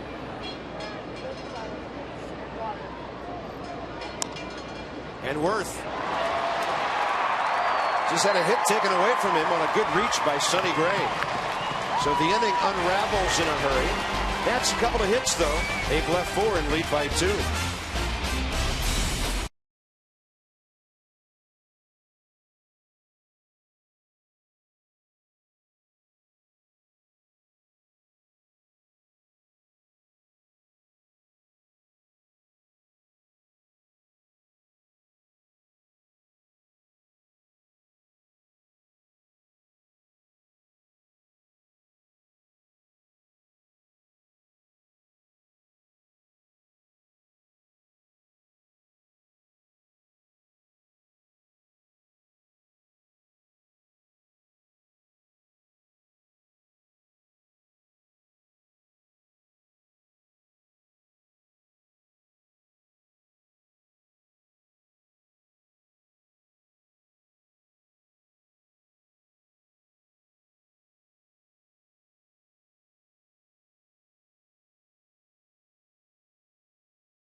And Tanner Roark has given up 1 hit tonight, a solo home run to John Jaso in the 3rd inning. That's been it. The strikeouts have been fast and furious, and there's one common denominator in all these, not the pitches, the location. Everything down tonight from Tanner Roark, including this nasty curveball to Yoenis Cespedes to end the fourth inning. It's time for Toyota K's for Kids. The DC area Toyota dealers want to help children and their families by making a $37 donation to the Children's Inn at NIH for every strikeout by Nats pitcher this season. The grand total so far, $12,025, including tonight's strikeouts. Fantastic. Hundreds of thousands raised over the years by Nat pitchers getting strikeouts. Josh Reddick, the right fielder, fly to Nate McLeod, first time up. The entire playing field finally engulfed in shadows. And a pop-up left side. Rendon back, right next to Desmond for the first out.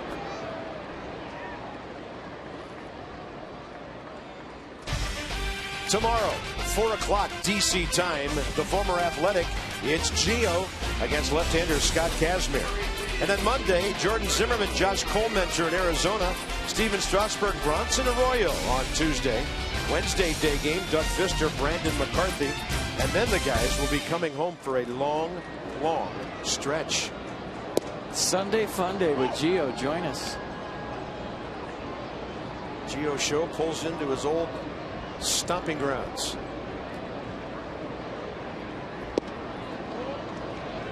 Mother's Day. Pretty big outing from an A's pitcher, I recall, a few years back on Mother's Day here. Dallas Braden threw perfect game.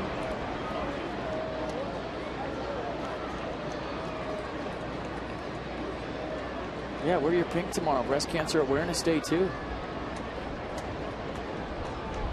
Guys are going to be wearing pink cleats, pink sweatbands. There's some pink bats in the clubhouse right now.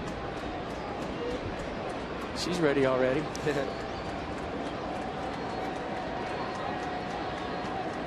2-2 with one out. And Ramos, where he's holding that pitch. I'm a little surprised in the fifth inning Tanner Roark doesn't get that call. Kerwin Danley says it's a ball. Mercedes says it's a strike. With nearly the entire baseball inside the box. Callaspo, kind of a contact guy, shortstop by trade, DHing. Just fighting that one off. Came in hitting .239.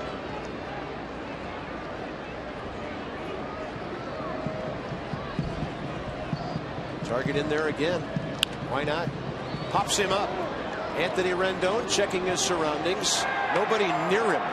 2 outs. The Coliseum taketh away from a hitter. Yeah, don't giveth much either. Day game. That's why Billy Beans assembled the teams he does. With the grinders, the guys putting together good at-bats, walks, doubles, OPS, platoons at different position to where you can have 2 affordable guys that combine to make a pretty good player.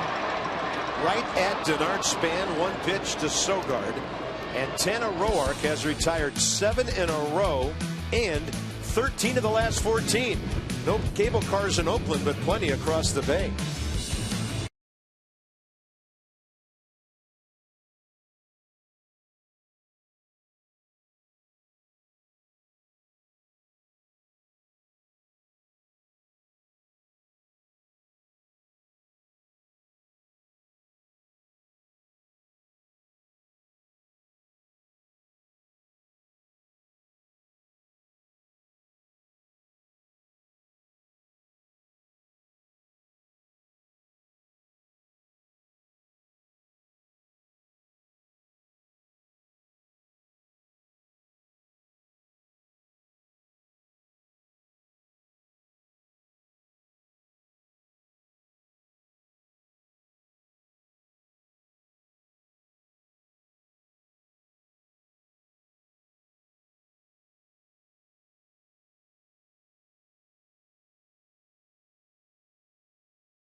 Authority of the Washington Nationals.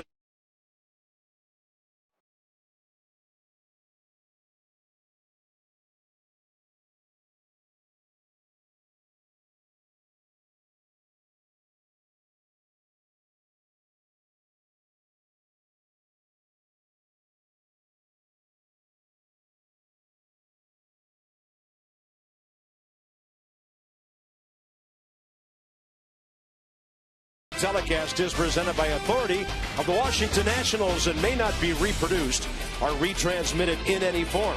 And the accounts and descriptions of this game may not be disseminated without the express written consent of the Washington Nationals. And it's time for the Nationals to bat here in the top of the 6th inning. Time to enjoy a 3-1 lead. Good Nats fans traveling out west. They're everywhere. Yeah, a little scarf around the neck on a cool night in Oakland. Keeping track of everything going on. That's Carrie Shue, Rick Shue's wife, right there with the shades on.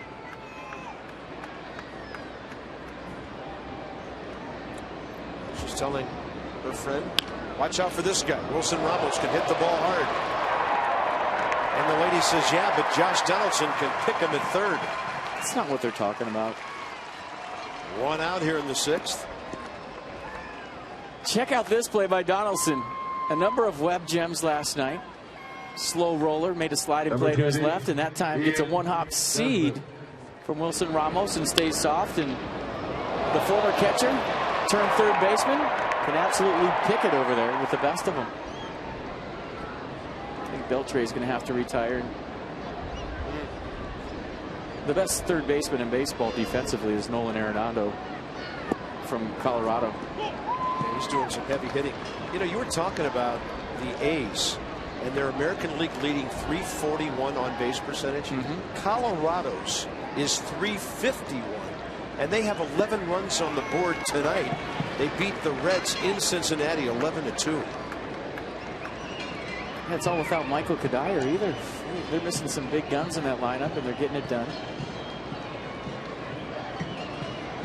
Bob Melvin's got a good offensive ball club here. They're only 10th in the league in batting average, but they get on base, and they're 3rd in runs. You can talk about all the stats you want, but really the only important thing on offense is how many times you touch home plate.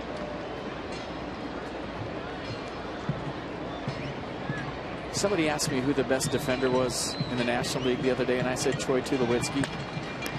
I think it's Arenado.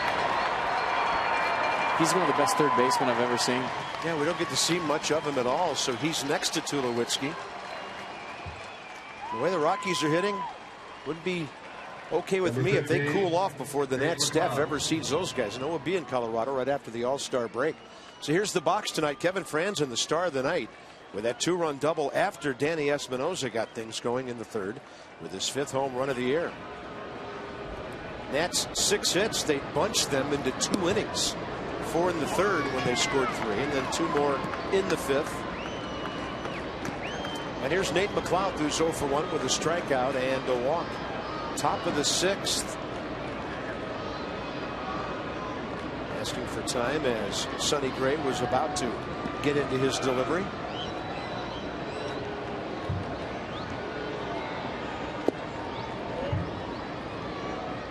Nate looks like he's standing a little more tall to me, not so much on his legs to where he's standing upright and looking for the top half of that baseball. Looks more relaxed. And it's a breaking pitch, and it looked like Kerwin Danley was going to stand up and raise the right arm. Yeah, he did half of it, and it's 2-1. Long inning in the 3rd. Took him from 21 pitches up to 50.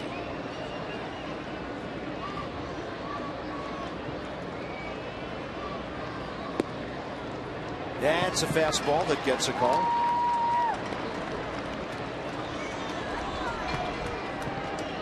Boy, when you're scuffling as a hitter, you just feel like you're always hitting with 2 strikes. Nate with count leverage here, 2-1, thinks that's up and thinks it's away. Pitch track had it as a strike, and so did Kerwin Danley. And McLeod will bounce this to the right side for Eric Sogard. So bouncing back after that rough 3rd is Sonny Gray, shutting down the Nats on 2 hits and a walk since. 3-1 Washington.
As we go to the bottom of the 6th inning, 3-1 Nationals.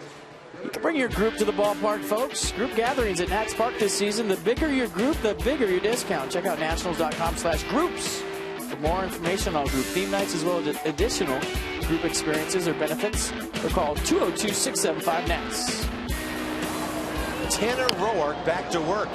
That's a ball that hits Craig Gentry in the foot and a foul. He could come to your group outing. Dennis Eckersley with his huge heat. Raleigh fingers. Now, see, Raleigh was a guy who got saves throwing more than an inning at a time. It's game face right there. It was Tony La Russa and Dennis Eckersley who really perfected the one-inning save in the American League here. Then it spread, of course, to the rest of baseball. But before Eckersley, so many closers would pitch 2 innings. Or sometimes more. Goose Gossage, he went 3 innings a lot in his career. But it was Eck and La Russa that really got that one-inning thing established. Adds a pop-up to the right side. Danny Espinosa under it. And for Tanner Roark, 8 in a row and 14 in the last 15. Keeping the A's box score a little empty tonight. Look at that. The only hit, Jaso's towering home run in the 3rd. John Jaso. And you see he has spread out the 5 Ks. It's Jaso coming in here now, followed by Jed Lowry, bottom of the 6th.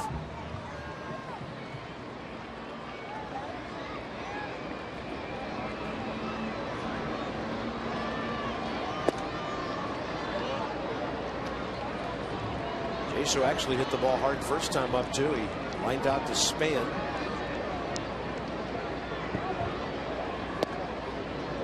And a changeup well outside. There's John Jaso's happy place right there in the middle.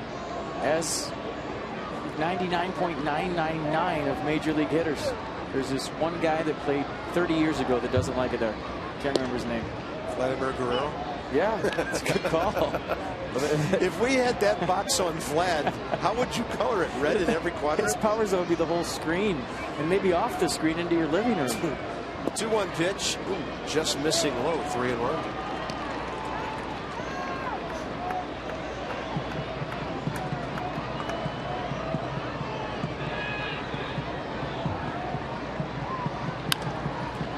And it's going to be out of play, I think. Rendon gave a chase, a couple of rows deep beyond the bullpen.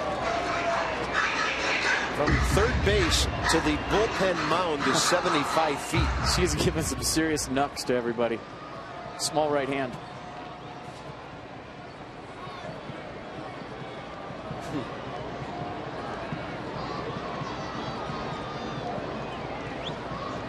3-2 now with 1 out. Threw him a strike. Another liner to center. Jaso's had 3 good swipes at Tanner Roark tonight. He's 1 for 3. That'll bring in Jed Lowry. Shortstop. Big ballpark and a big crowd tonight. 35,000 on hand. We'll have some fireworks after the game. If it's dark. Yeah, work rate right now for Roark, unbelievable. He seems to be getting stronger as this goes. Yeah, I was told yesterday they had a fireworks night. I think it was last year where they had to wait 45 minutes for it to get dark. The pitchers had been so good.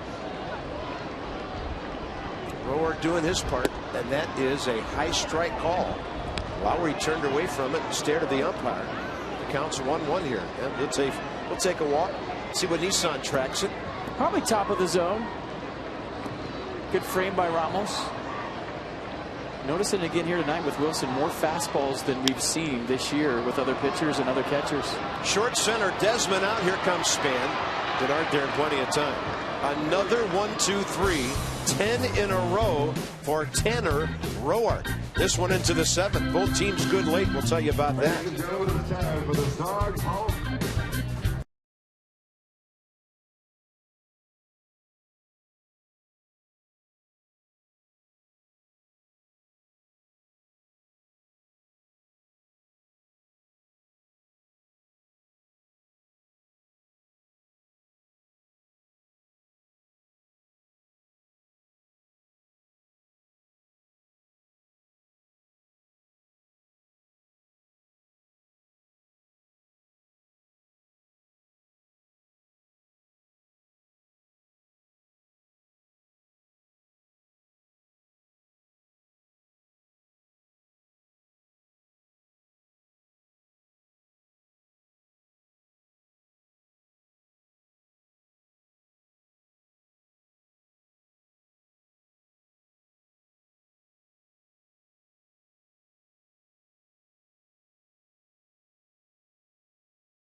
by Mercedes-Benz of Arlington and Mercedes-Benz of Alexandria. Heading to the top of the 7th.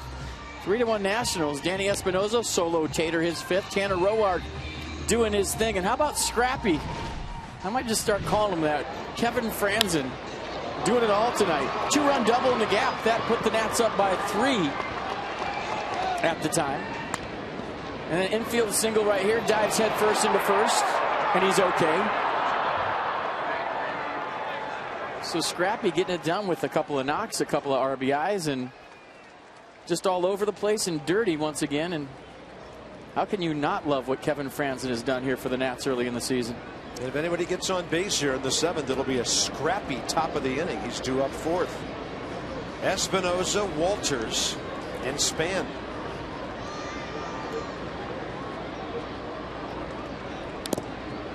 Looking to run his way aboard, and that deflected off everybody behind him.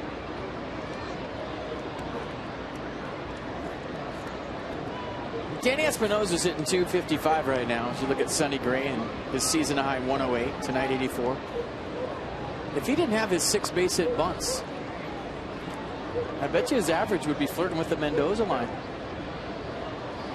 That's how important the base hit bunts have been to Danny Espinosa in his numbers early in the season. He's taken 6 of them with him.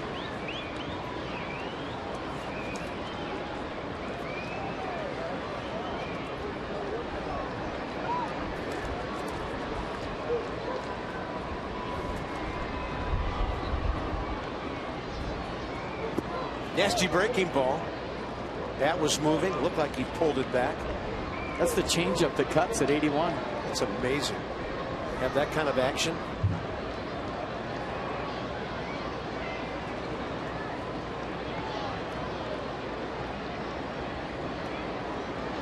'24-year-old Sonny Gray.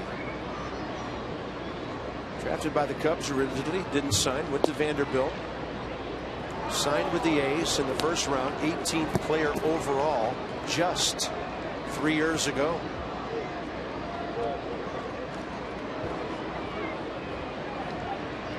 First interleague start ever, by the way.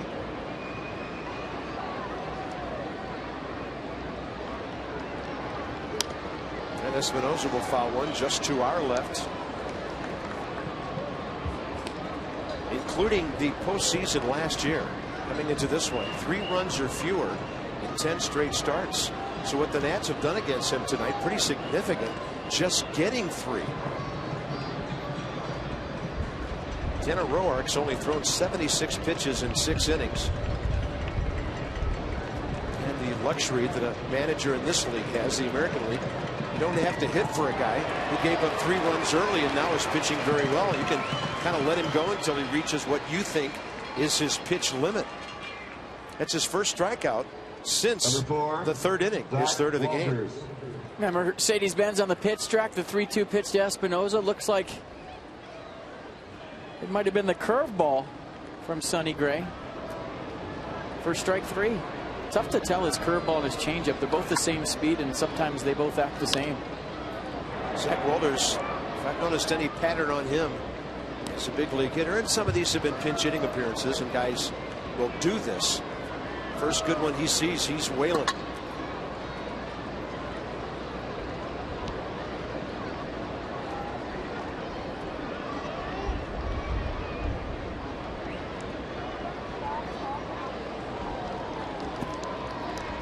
Well, Matt Williams has this game set up just the way he wants it. His pitchers cruise through 6 innings.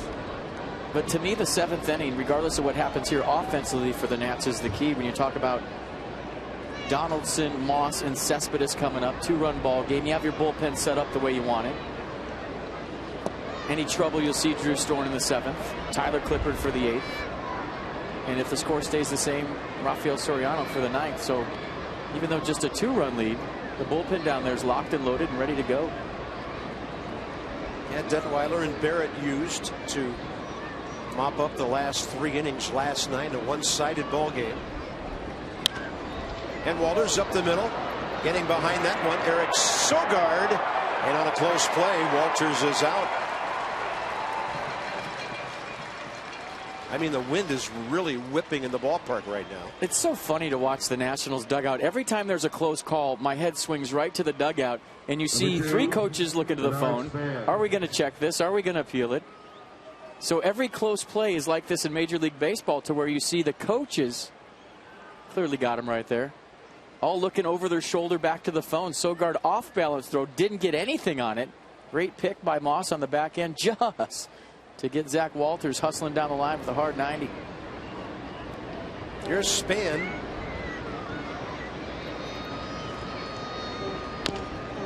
Little tapper left side. Donaldson was playing in, and he throws it away. Denard Span's going at least to go to second, and because the second baseman Sogard's over there, they stop at second base.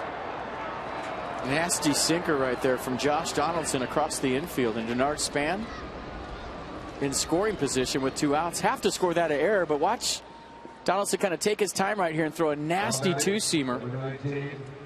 Look at the sink on this. Late. That would have been a tough pitch to hit. It was tough enough to catch for Brandon Moss, and Denard Span in scoring position with the 2-out mistake by the A's third baseman. And that is his 7th error of the year.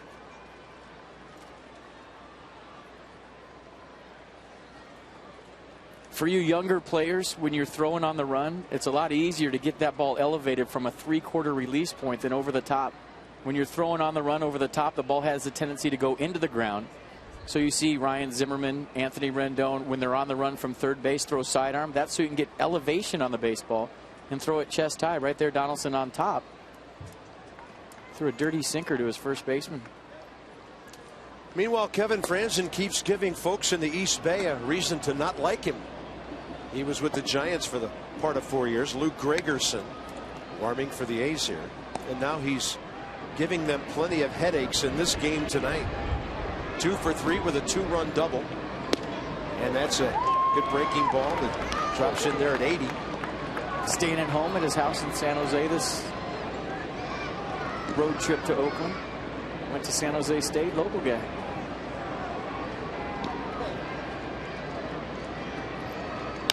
Most prolific hitter ever at that school with 246 base hits. And that is caught by Josh Reddick in that spacious corner down there.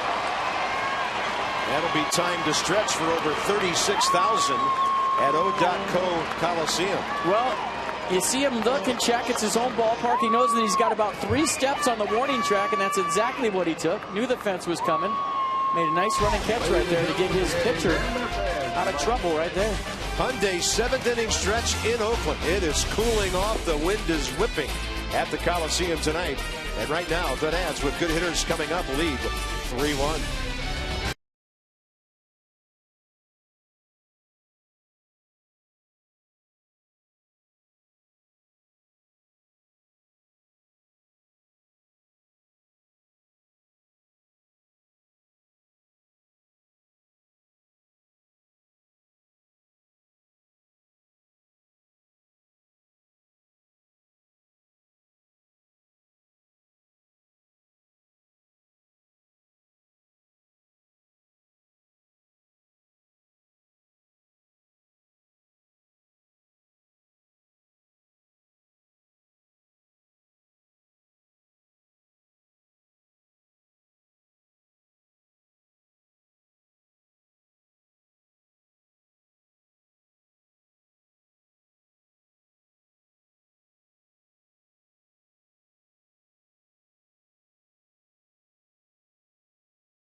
First pitch, bottom of the seventh. Guess what? It's strike one.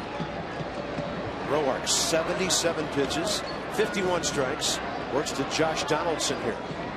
Well, he's just throwing all of his pitches for strikes in any counts. That's what good pitchers do. That's what fearless pitchers do. They're not afraid to throw their changeup when they're behind. Curveball early in the count. Fastball late has been good. So good tempo down in the zone, throwing all of his pitches for strikes, keeping the A's off balance. Braves ball game over. They beat the Cubs tonight 2-0. Marlins have given up a run and trail at San Diego, 6th inning, 3-2. Donaldson 0 for 2 with a ground ball and a fly out. And a big time whiff on that one, cutting way away from him. Yeah, slider's been good from Roark tonight. This is a good example. Watch, Donaldson thinking fastball, sees it as a fastball, doesn't pick up the rotation. And just some subtle break at the end is all it took.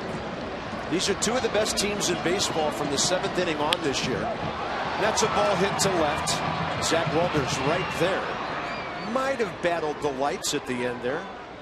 Oakland, 7th inning on this year, a +16 on their run differential. 4th best in baseball. Pirates are 3rd, White Sox are 2nd. And I think you all know who's 1st.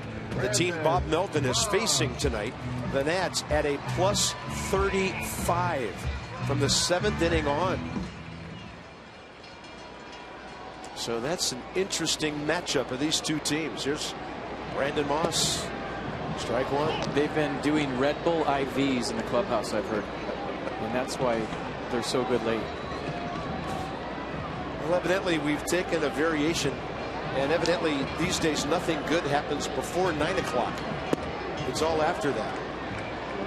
At least when we play at 7 o'clock Eastern at home. And there's the former A, Jerry Blevins, getting ready if needed.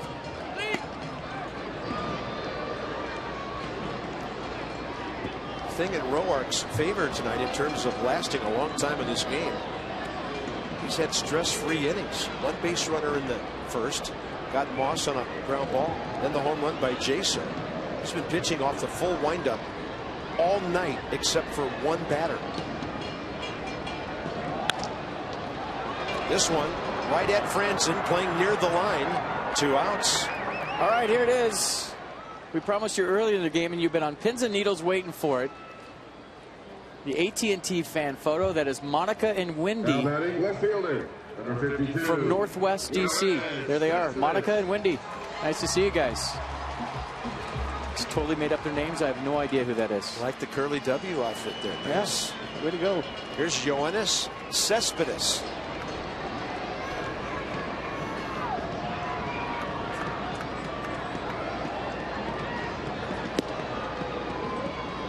Inside. Cespedes robbed of a hit by Rendon back in the 2nd. Struck out swinging in the 5th. Remember that 0-2 fastball up and in? And he got him on the breaking ball away. Tanner Roark is dealing. 1 ball, 1 strike. And Jerry Blevins up for Josh Reddick should Cespedes reach. Never more than 17 pitches. That was the first. Breaking ball hit to Rendon over on the left side.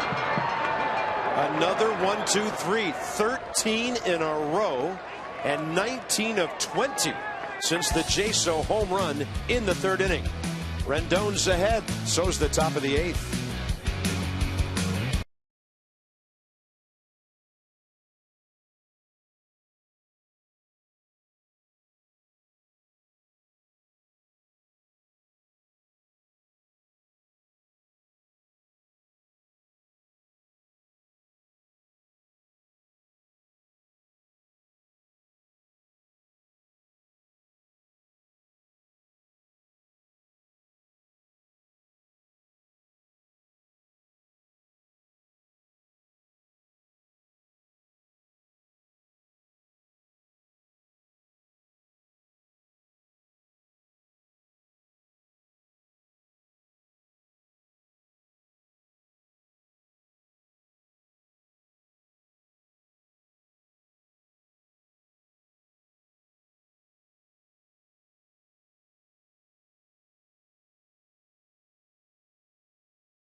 PNC Bank, for the achiever in you. This is what happens when you let the Nats bullpen get close to fireworks that are scheduled to go off after the game. I thought those were sprinklers. No, those are sparklers. Oh, all right. No, they haven't set them off yet. Sun's got to go down first, and this game's already into the 8th inning. It'll be Rendon, Worth, and Ramos at the major league level. The P-Nats are home in Woodbridge through Sunday. Call the number on your screen, and you can get an Anthony Rendon poster, see fireworks. Kids run the bases in the 4th, 5th, 6th, 7th, 8th, and 9th inning during the game. Come down and see the future Washington Nationals all summer. Go to PotomacNationals.com or call the number on your screen. So Sonny Gray done for the night. 29-year-old right-hander Luke Gregerson with San Diego his entire career until this year. They traded him over here for outfielder Seth Smith last December 3rd.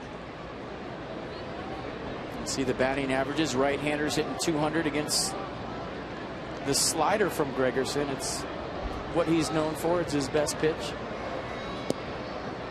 Short arm delivery. Ball gets on you quick.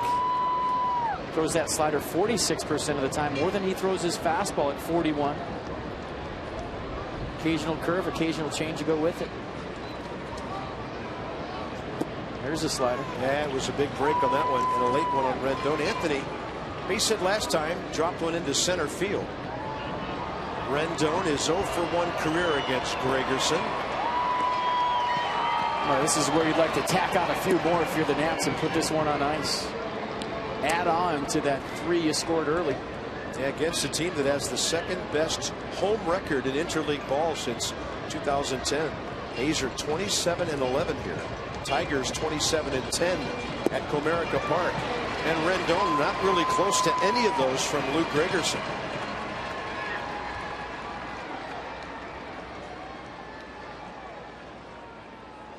Designated hitter, number The 28, H. Jason Worth. Jason Worth 0 for 2, hit by a pitch. Told me he got all of that ball last night to left center field that he hit late. That was up against a left center field wall, leading off in the 9th. And he'll hit this one to the shortstop, Jed Lowry. 2 outs.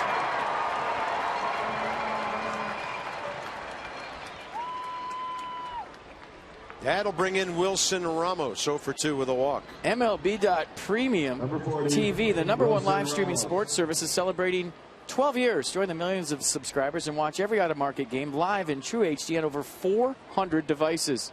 Not 399 or 401, 400. Visit nationals.com for details. That was July 19th of last year when they came up with that 400th device. That's right, since July 19th of last year. MLB.com has been on fire. Wilson Ramos on fire since Wednesday. So good to get him back.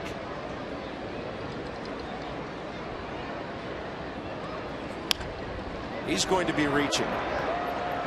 And Gregerson has a very quick top of the 8th inning. Tanner Roark focused back on him with Reddick, Callaspo, and Sogard coming up. Beautiful night in the East Bay. Fog rolling in.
Here across the New Bay Bridge.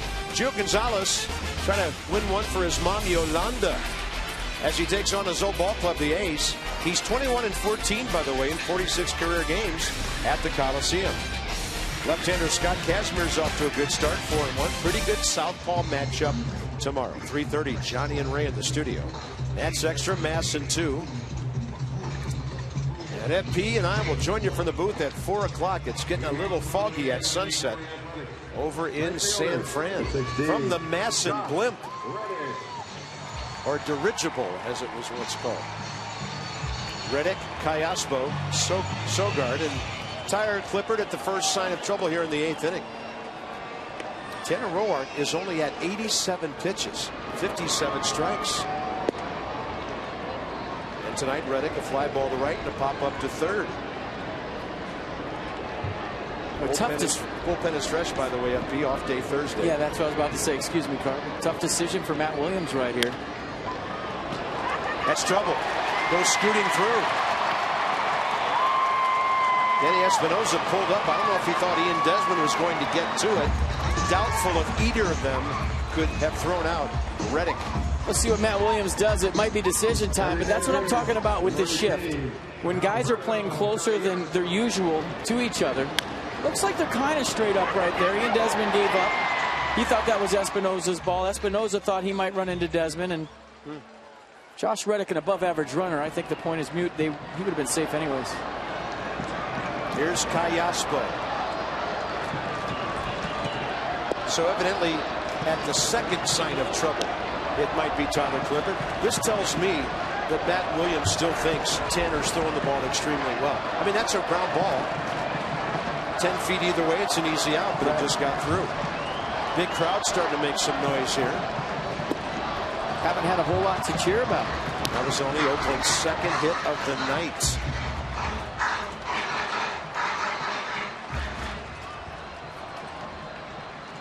Twelve fly ball outs according to my scorecard from Tanner Roark tonight. Fly ball outs.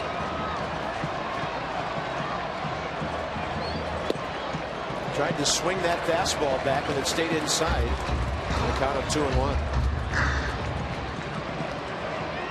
Callaspo has grounded into 8 double plays this year. Oh, there you go. So we'd love to add 5 and 6 onto those ground outs right here.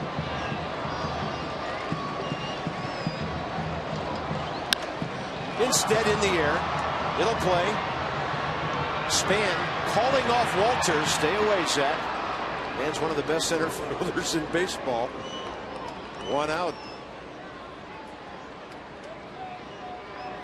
Next up, Eric Sogard, the second baseman. Well, that's a great shot right there of the veteran telling the youngster in his first left field start that I called you off right there. I have priority. I'm the center fielder. But you see the hand signal from Span. Walters would not take his eye off the ball, which is fine.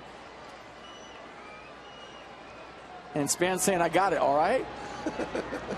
This is what I do, okay? Been here, done that. I love it, though. That was great. He was explaining to him, and that's how you learn. You got gold next year, or potential gold next year. You always defer to the center fielder. He's the captain out there. If it's on the left field line and he says, I got it, it's his.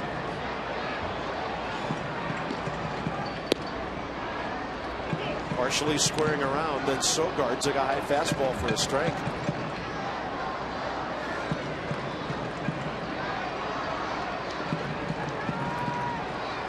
Mets got a run, rather Phillies got a run in the 9th at New York. 5-4 Philly there. And the Marlins are now down 6-2 at San Diego, 7th inning. Down the coast. Line drive, chance for a double play, and it hits the runner. Danny Espinosa had Josh Reddick picked off, and it looked like the ball glanced off his helmet maybe, and the Nats almost out of the inning. Nice. And they're going to wave him all the way over to third base. With 2 outs, it's irrelevant. He's already in scoring position. But a nice heads-up play by Josh Reddick. He knew he was out. What did he do? He didn't give up. He ran right into Kevin Franzen's glove, and he stayed tall. Watch this. If you're ever doubled off, look at the defender and run right into his glove. And don't slide. There's no need to slide right here because you're only given a clear throwing lane. Watch Reddick. Look for Franzen's glove and run right into it. And now the throw hits him in the back. That's a smart play by Reddick to keep this inning alive. Roark thought he was out of it. Now he's got to gear back up and get the final out. Bob Melvin's going to go with his hottest hitter here. That's going to finish Tanner Roark as Derek Norris, the ex-Nat farmhand, who's hitting .384, will be the pinch hitter. He did not want to come out. Did you see that? He said, what? You got to love this guy. Yes, what an outing by Tanner Roark once again. Unbelievable. 7 2/3 and only 2 hits.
Into the dugout on the heels of an outstanding performance tonight that took him 2 outs and a whisker from 3 into the 8th inning. Well, you can see that look when he was on the mound and Matt Williams came out there, wanted to stay in the game. Tyler Clifford's fastball averaging 92. He'll cut the fastball at times, curveball, change, and split to go with it. I just love it. The joy with which Tanner Roark approaches his job. Smiling when Matt Williams came out to get him, smiling in the dugout. There's nothing in baseball that says a pitcher has to be a robot on a day he's working and not show a single thing. And Tanner Roark, I mean, this guy is so real. It's just fun to watch. And the smile was that of, are you sure you want to take me out right here? And that's the dilemma for a manager. You know what you have on the mound, and you don't always know what you're bringing in. Derek Norris against Tyler Clippard. Yeah, that was the hard part, Carp. And A-ball when I managed it. Here's the look. Are you sure? You're sure? Big smile. Great night. I mean, obviously at the major league level, your bullpen is far more established than it is at the minor league level. But as a manager, it's always a tough decision to bring in someone that's cold, hasn't been in the flow of the game. You don't always know what you're going to get from that person to a guy that's been on the mound all night that you know what you've gotten from him for 7 2/3. And there's a pop-up. Clippard got ahead with the changeup. This ball up in the twilight. Desmond's got it. And into the 9th inning we go here in Oakland. Roark deserves a W, and Clippard just took a big step towards that.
Go clip. Wait, leave that runner out there, and we head to the top of the ninth. 3-1 Nationals. There's just a few days left to win a meet and greet with Gio Gonzalez from Masson. Just visit facebook.com/Masson Nationals and click on Enter Sweepstakes for your chance to win. Lots of changes for the A's, Kurt. First of all, Brandon Moss moves from first base to left field. Yoenis Cespedes from left to center. Moss was at first base, and that's where Derek Barton is now playing. And the new pitcher will be left-hander Sean Doolittle. It'll be his 18th appearance. ERA a little high at 4.24. He has not walked a batter. 21 strikeouts, no walks. And the high ERA is because of 8 runs and 17 hits in those 17 innings. And basically a fastball slider guy. He got a plus fastball, averages 94 miles an hour from the left side. Slider, he'll throw it 17% of the time at 80 miles an hour. And an occasional changeup at 2%.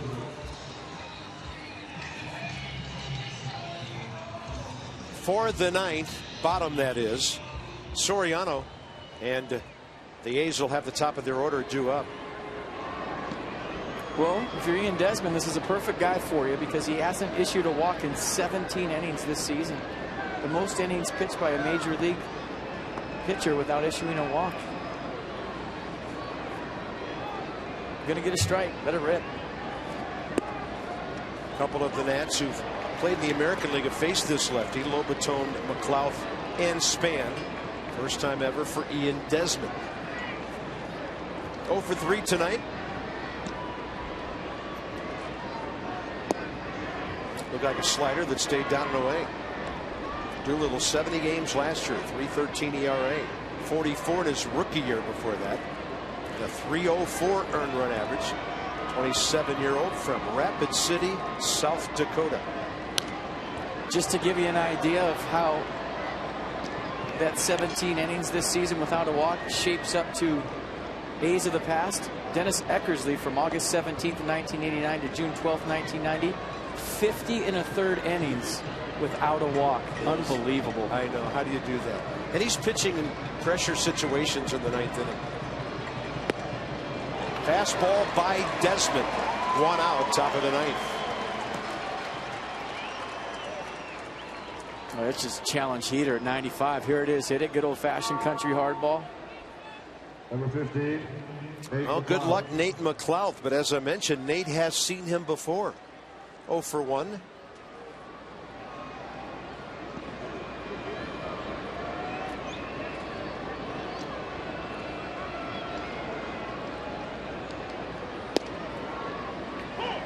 Breaking ball for a strike.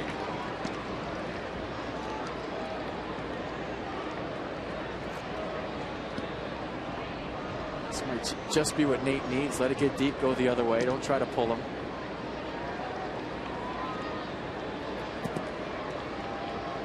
Lefties will tell you sometimes another left-hander, especially a nasty one, will lock him in because the ball's moving away from you. You have to let it travel deep into the zone. You stay on it longer. You don't pull off. You keep your front side in there.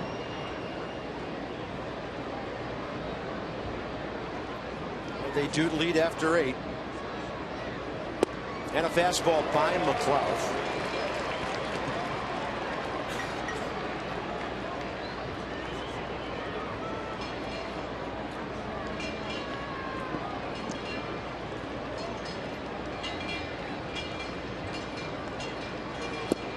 That's on the inside corner. Wow.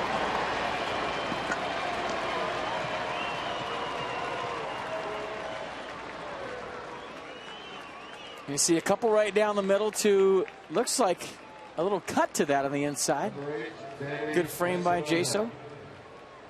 There's Danny Espinosa. 9 for 36, 250 from the right side with 2 of his 5 home runs.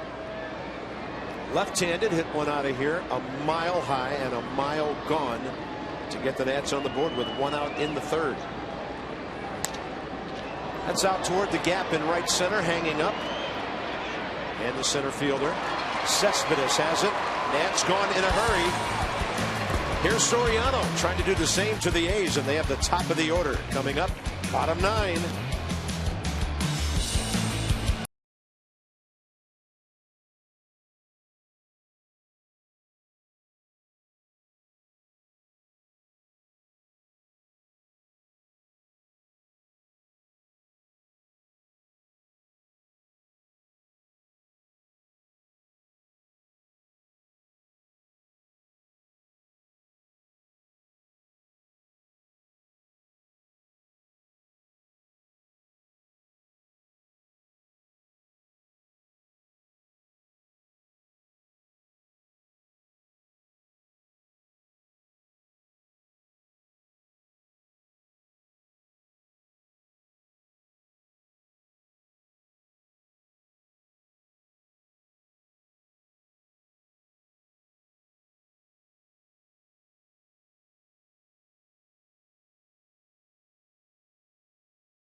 said, Ray, in a ballpark where you can throw some fly balls and get away with it. Yeah, I mean, he challenged guys all night long. A little game summary. We're heading to the bottom of the ninth. Nats up by 2. Soriano on for the save. And how about the night of Tanner Roark? Let's check it out right from the get-go. Used the shadows effectively, I will say, early in the game. But he had that comeback fastball working all night. Look at that pitch right there to Callaspo coming back for strike 3. Great shot of that. So Roark goes 7 2/3, gives up just 2 hits, 1 earned run, a solo home run by John Jaso. Struck out 5 A's and walked nobody and was down in the zone all night long. Even though he had the fly ball outs, he kept the ball down. And he used the big ballpark to his advantage, used the shadows to his advantage, and was on the attack from the first pitch of the game. Rafael Soriano, first batter, John Jaso, who is 0 for 1 career against him. And the best pitch in baseball for a reliever is strike 1. Jaso, Lowry, Donaldson for the Athletics, bottom 9.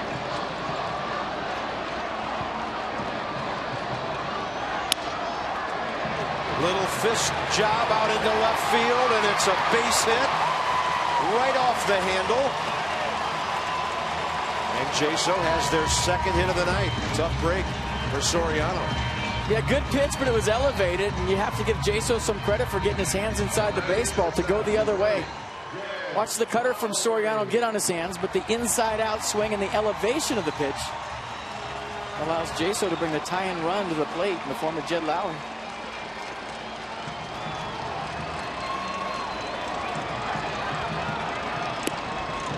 Lowry takes strike 1.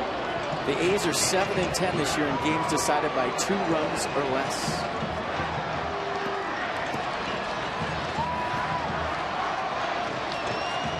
Lowry against Soriano, 0 for 2 career. Target away. And the count's even 1-1. And all of a sudden, this sleepy sellout crowd has come alive. 36,067 of them. This place can rock when it's sold out. Tanner Roark did a nice job of taking the crowd out of it. On a pitch up. That's heading for the gap. Tying runs are going to be on base. Jaso's coming around to score. And the tying runs at second base with nobody out in a 3-2 game.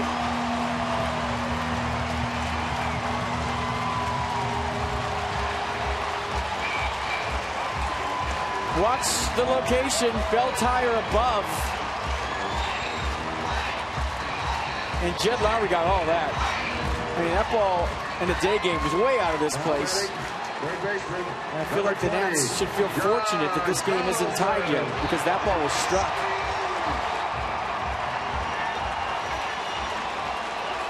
Yeah, the Nats were playing him the other way toward the left center gap.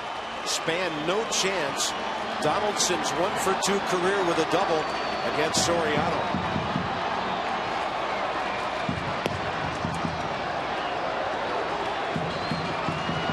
Pitch him away, get the ball down, make him beat you to the big part of the ballpark. I don't think Josh Donaldson is thinking move the runner right here. I think he's thinking bigger things. Great slider at 84, strike 2. Yeah, that wasn't a move the runner over swing right there. He's thinking it's time for fireworks. Watch the big swing.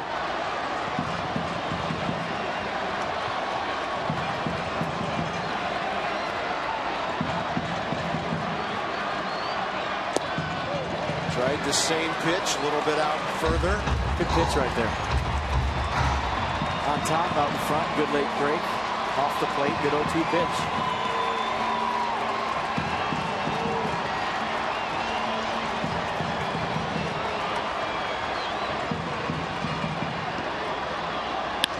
On a pitch up, base hit.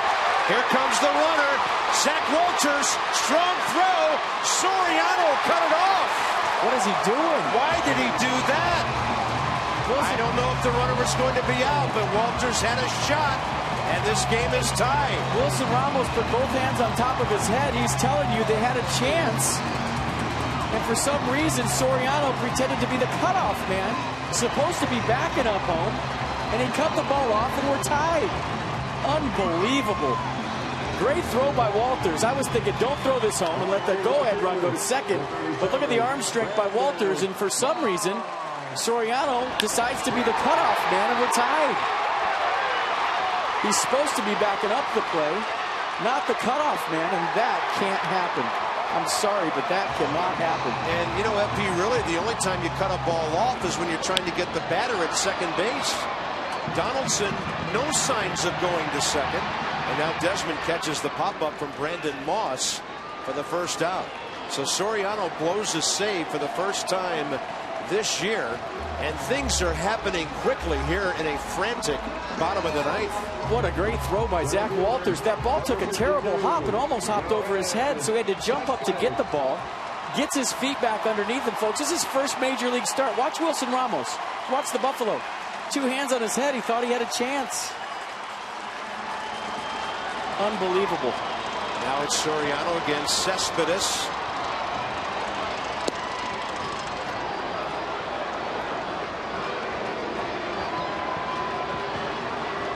Might have been safe. Might have been out. We'll never know. Yoenis Cespedes, 0 for 1 career against Soriano. And that was a slider sitting up on the outside edge.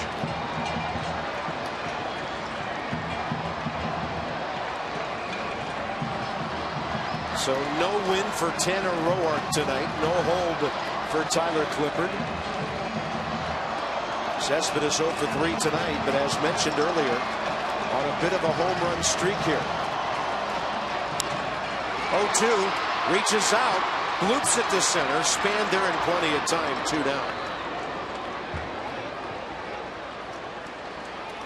And that'll bring in Josh Reddick. Okay, I've caught my breath.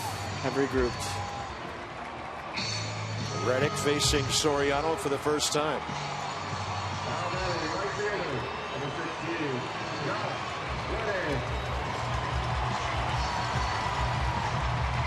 Well, the 3 guys at the top of their order gave them more hits than they had in over 2 hours of baseball tonight.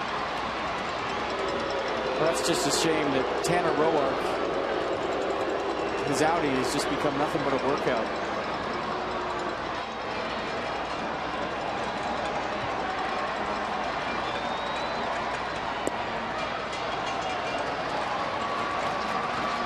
So the streak of 19 straight saves and 25 consecutive scoreless innings is over.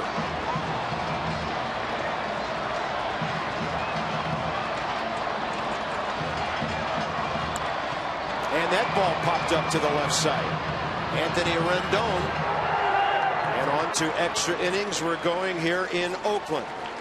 The A's with 3 consecutive hits tie it up. Nats will be facing a former teammate if Abad comes in.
Cutoff and relay that tied this ball game up. First of all, Zach Walters, unbelievable. Watch the hop.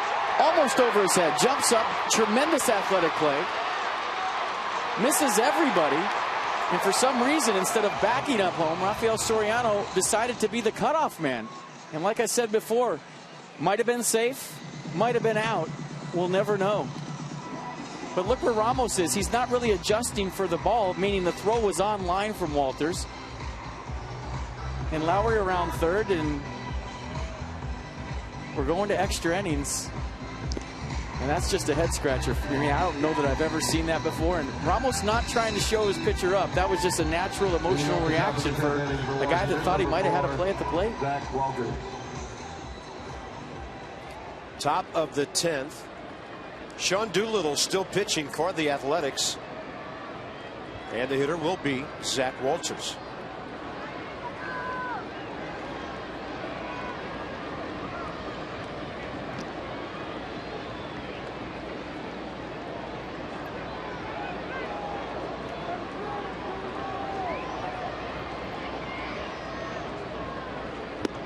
Zach did everything he could to try to save the game. Maybe he can give the Nationals a 10th inning lead. You know, for a young player, I was a little worried that, you know, the runner was going to advance to second base because he threw it high, but the throw was low enough to where Donaldson couldn't advance and stayed at first. Yeah, that's the only reason you cut a ball is to get him.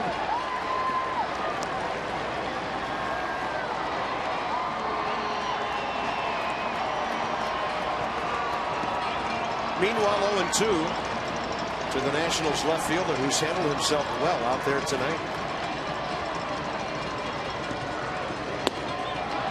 Looked like he held. Lance Barksdale agrees.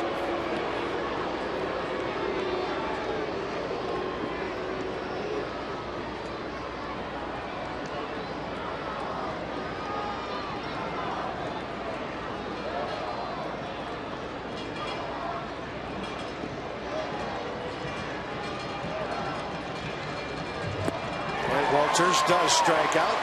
Doolittle has fanned 3 of the 4 nets he has faced, and a tough assignment coming up for Denard Span.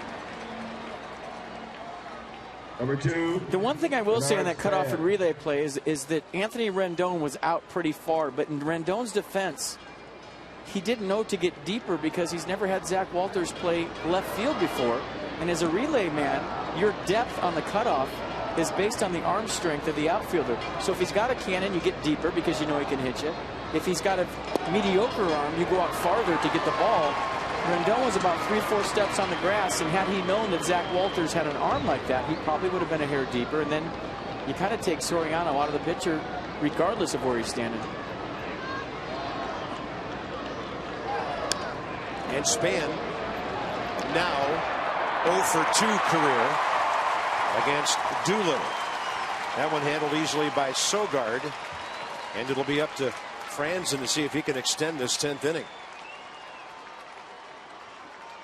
This ball game was absolutely flying, on its way to about a 2:15 or a 2:20 time of game, but the Nats, Soriano couldn't get it done in the ninth, and now we are in extras here at the Coliseum in Oakland. Franzen 2 for 4, 2-run double and a base hit.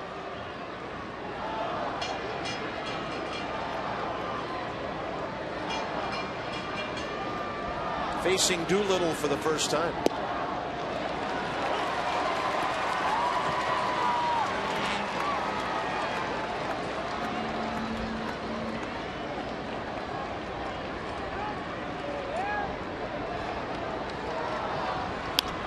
Well hit, one hopper. Jed Lowry. All the momentum's back on the side of the home team. Drew Storen is ready. Bottom 3 coming up for the A's. Bottom 10.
Callaspo, Sogard, and then Derek Barton, who's now the first baseman. And here comes Drew Storen, 14th appearance on the year. 0.84 the ERA, 1 run on 4 hits in 10 2/3. And the math's pretty simple. It's a 13-to-1 strikeout to walk ratio. Yeah, opponent's average. Look what lefties are hitting against Drew. It's because of the changeup this year and how he's developed it, grown confidence in the pitch. It's become his out pitch to lefties where it used to be the slider. Now he's got a nasty changeup going away from lefties to go with that 94-mile-an-hour fastball that he'll 2-seam and 4-seam. And the slider used to be his best out pitch, and I think the changeup is now. His job to get this game to the 11th.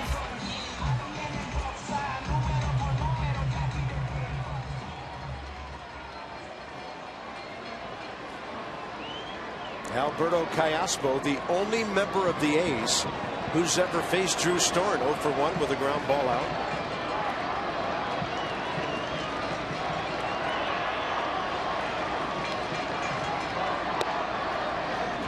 And that's a fastball in there above bell high for a strike.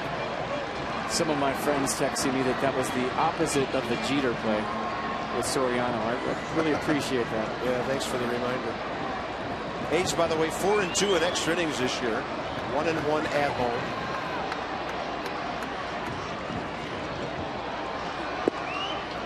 And the slider is outside, 1-1.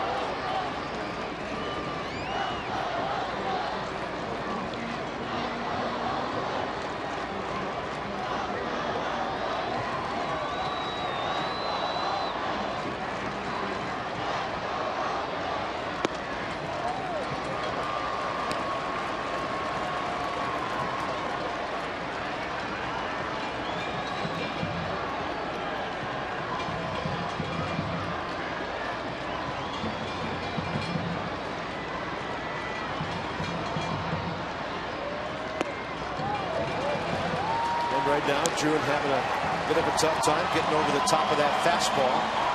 Well, you wonder if Callaspo is going to fill it up right here, meaning take all the way to 3-1 count. Good leadoff hitter, especially in extra innings, do that. You figure you're going to get the same pitch 3-2 as you get 3-1.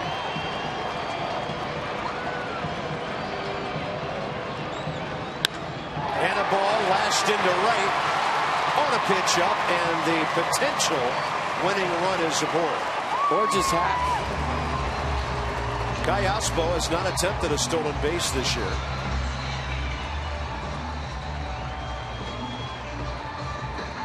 And it looks like Nick Punto is going to run. Yeah, first time we see him in this series. You know who they'd pinch run if they could. But Coco Crisp is beaten up right into the wall here on Wednesday, making a catch. And their best speed guy hasn't been available. Punto not a flyer by any means. I mean, he's a decent runner, but he's not a flyer. Interesting to see if Bob Melvin bunts Sogard right here. He's up in the box. A's don't like the sacrifice. They'll do it when absolutely necessary.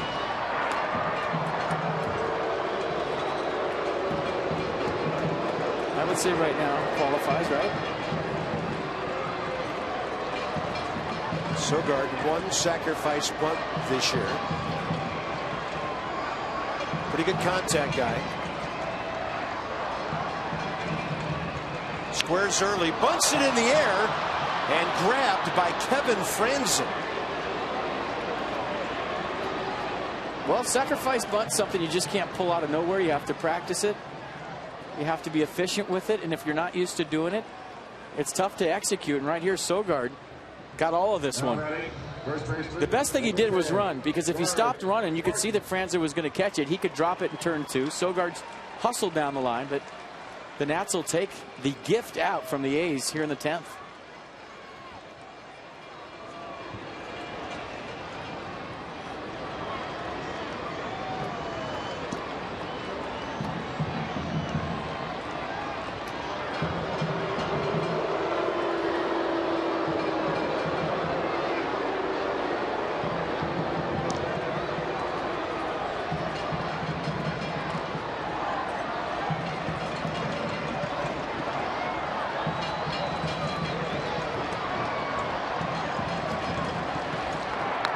Drew Storen fires one over there to Franson. Sogard 4 out of 5 stealing this year.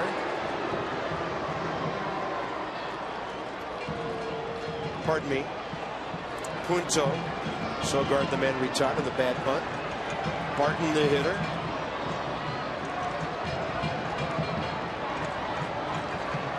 He is 8 for 55 this year, batting .145.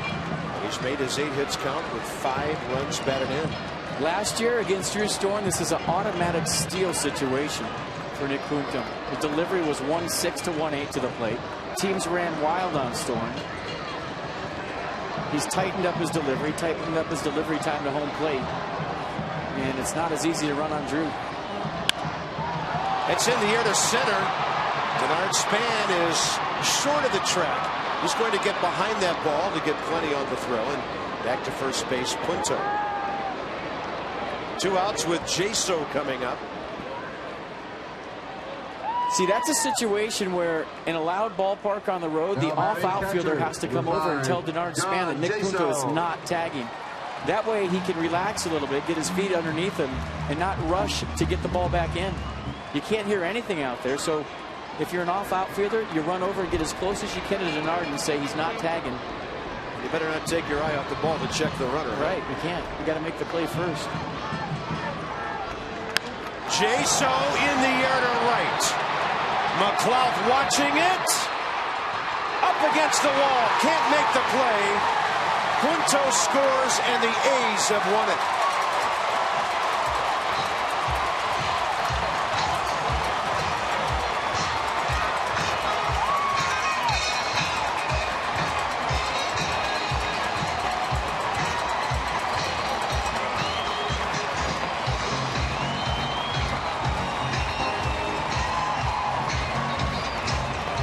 John Jaso has a hand in every scoring opportunity the Athletics had tonight.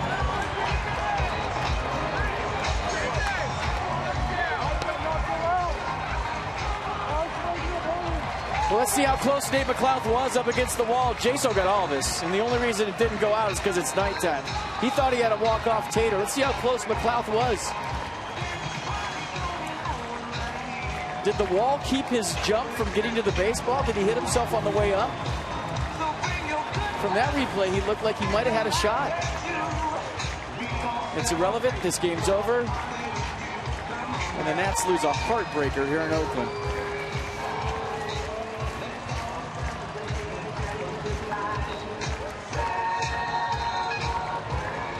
Well, we talked about how these are 2 of the best teams in baseball. From the 7th inning on, tonight it was the Athletics getting it done, and they beat the Nats 4-3 in 10 innings. They will go for the sweep tomorrow, but Gio will be in their way. So balloons flying, and pretty soon fireworks here at the Coliseum. For FP and for Dan, Bob Carpenter, Tanner Roark did everything he could, and he's a hard luck, no decision starter tonight. Tomorrow, Game 3, finale of the series. We'll get you going at 3:30 with Nats Extra from the studio. This has been a Masson presentation. Johnny and Ray next with Nats Extra postgame, and from a disappointed booth in Oakland, so long for just a while.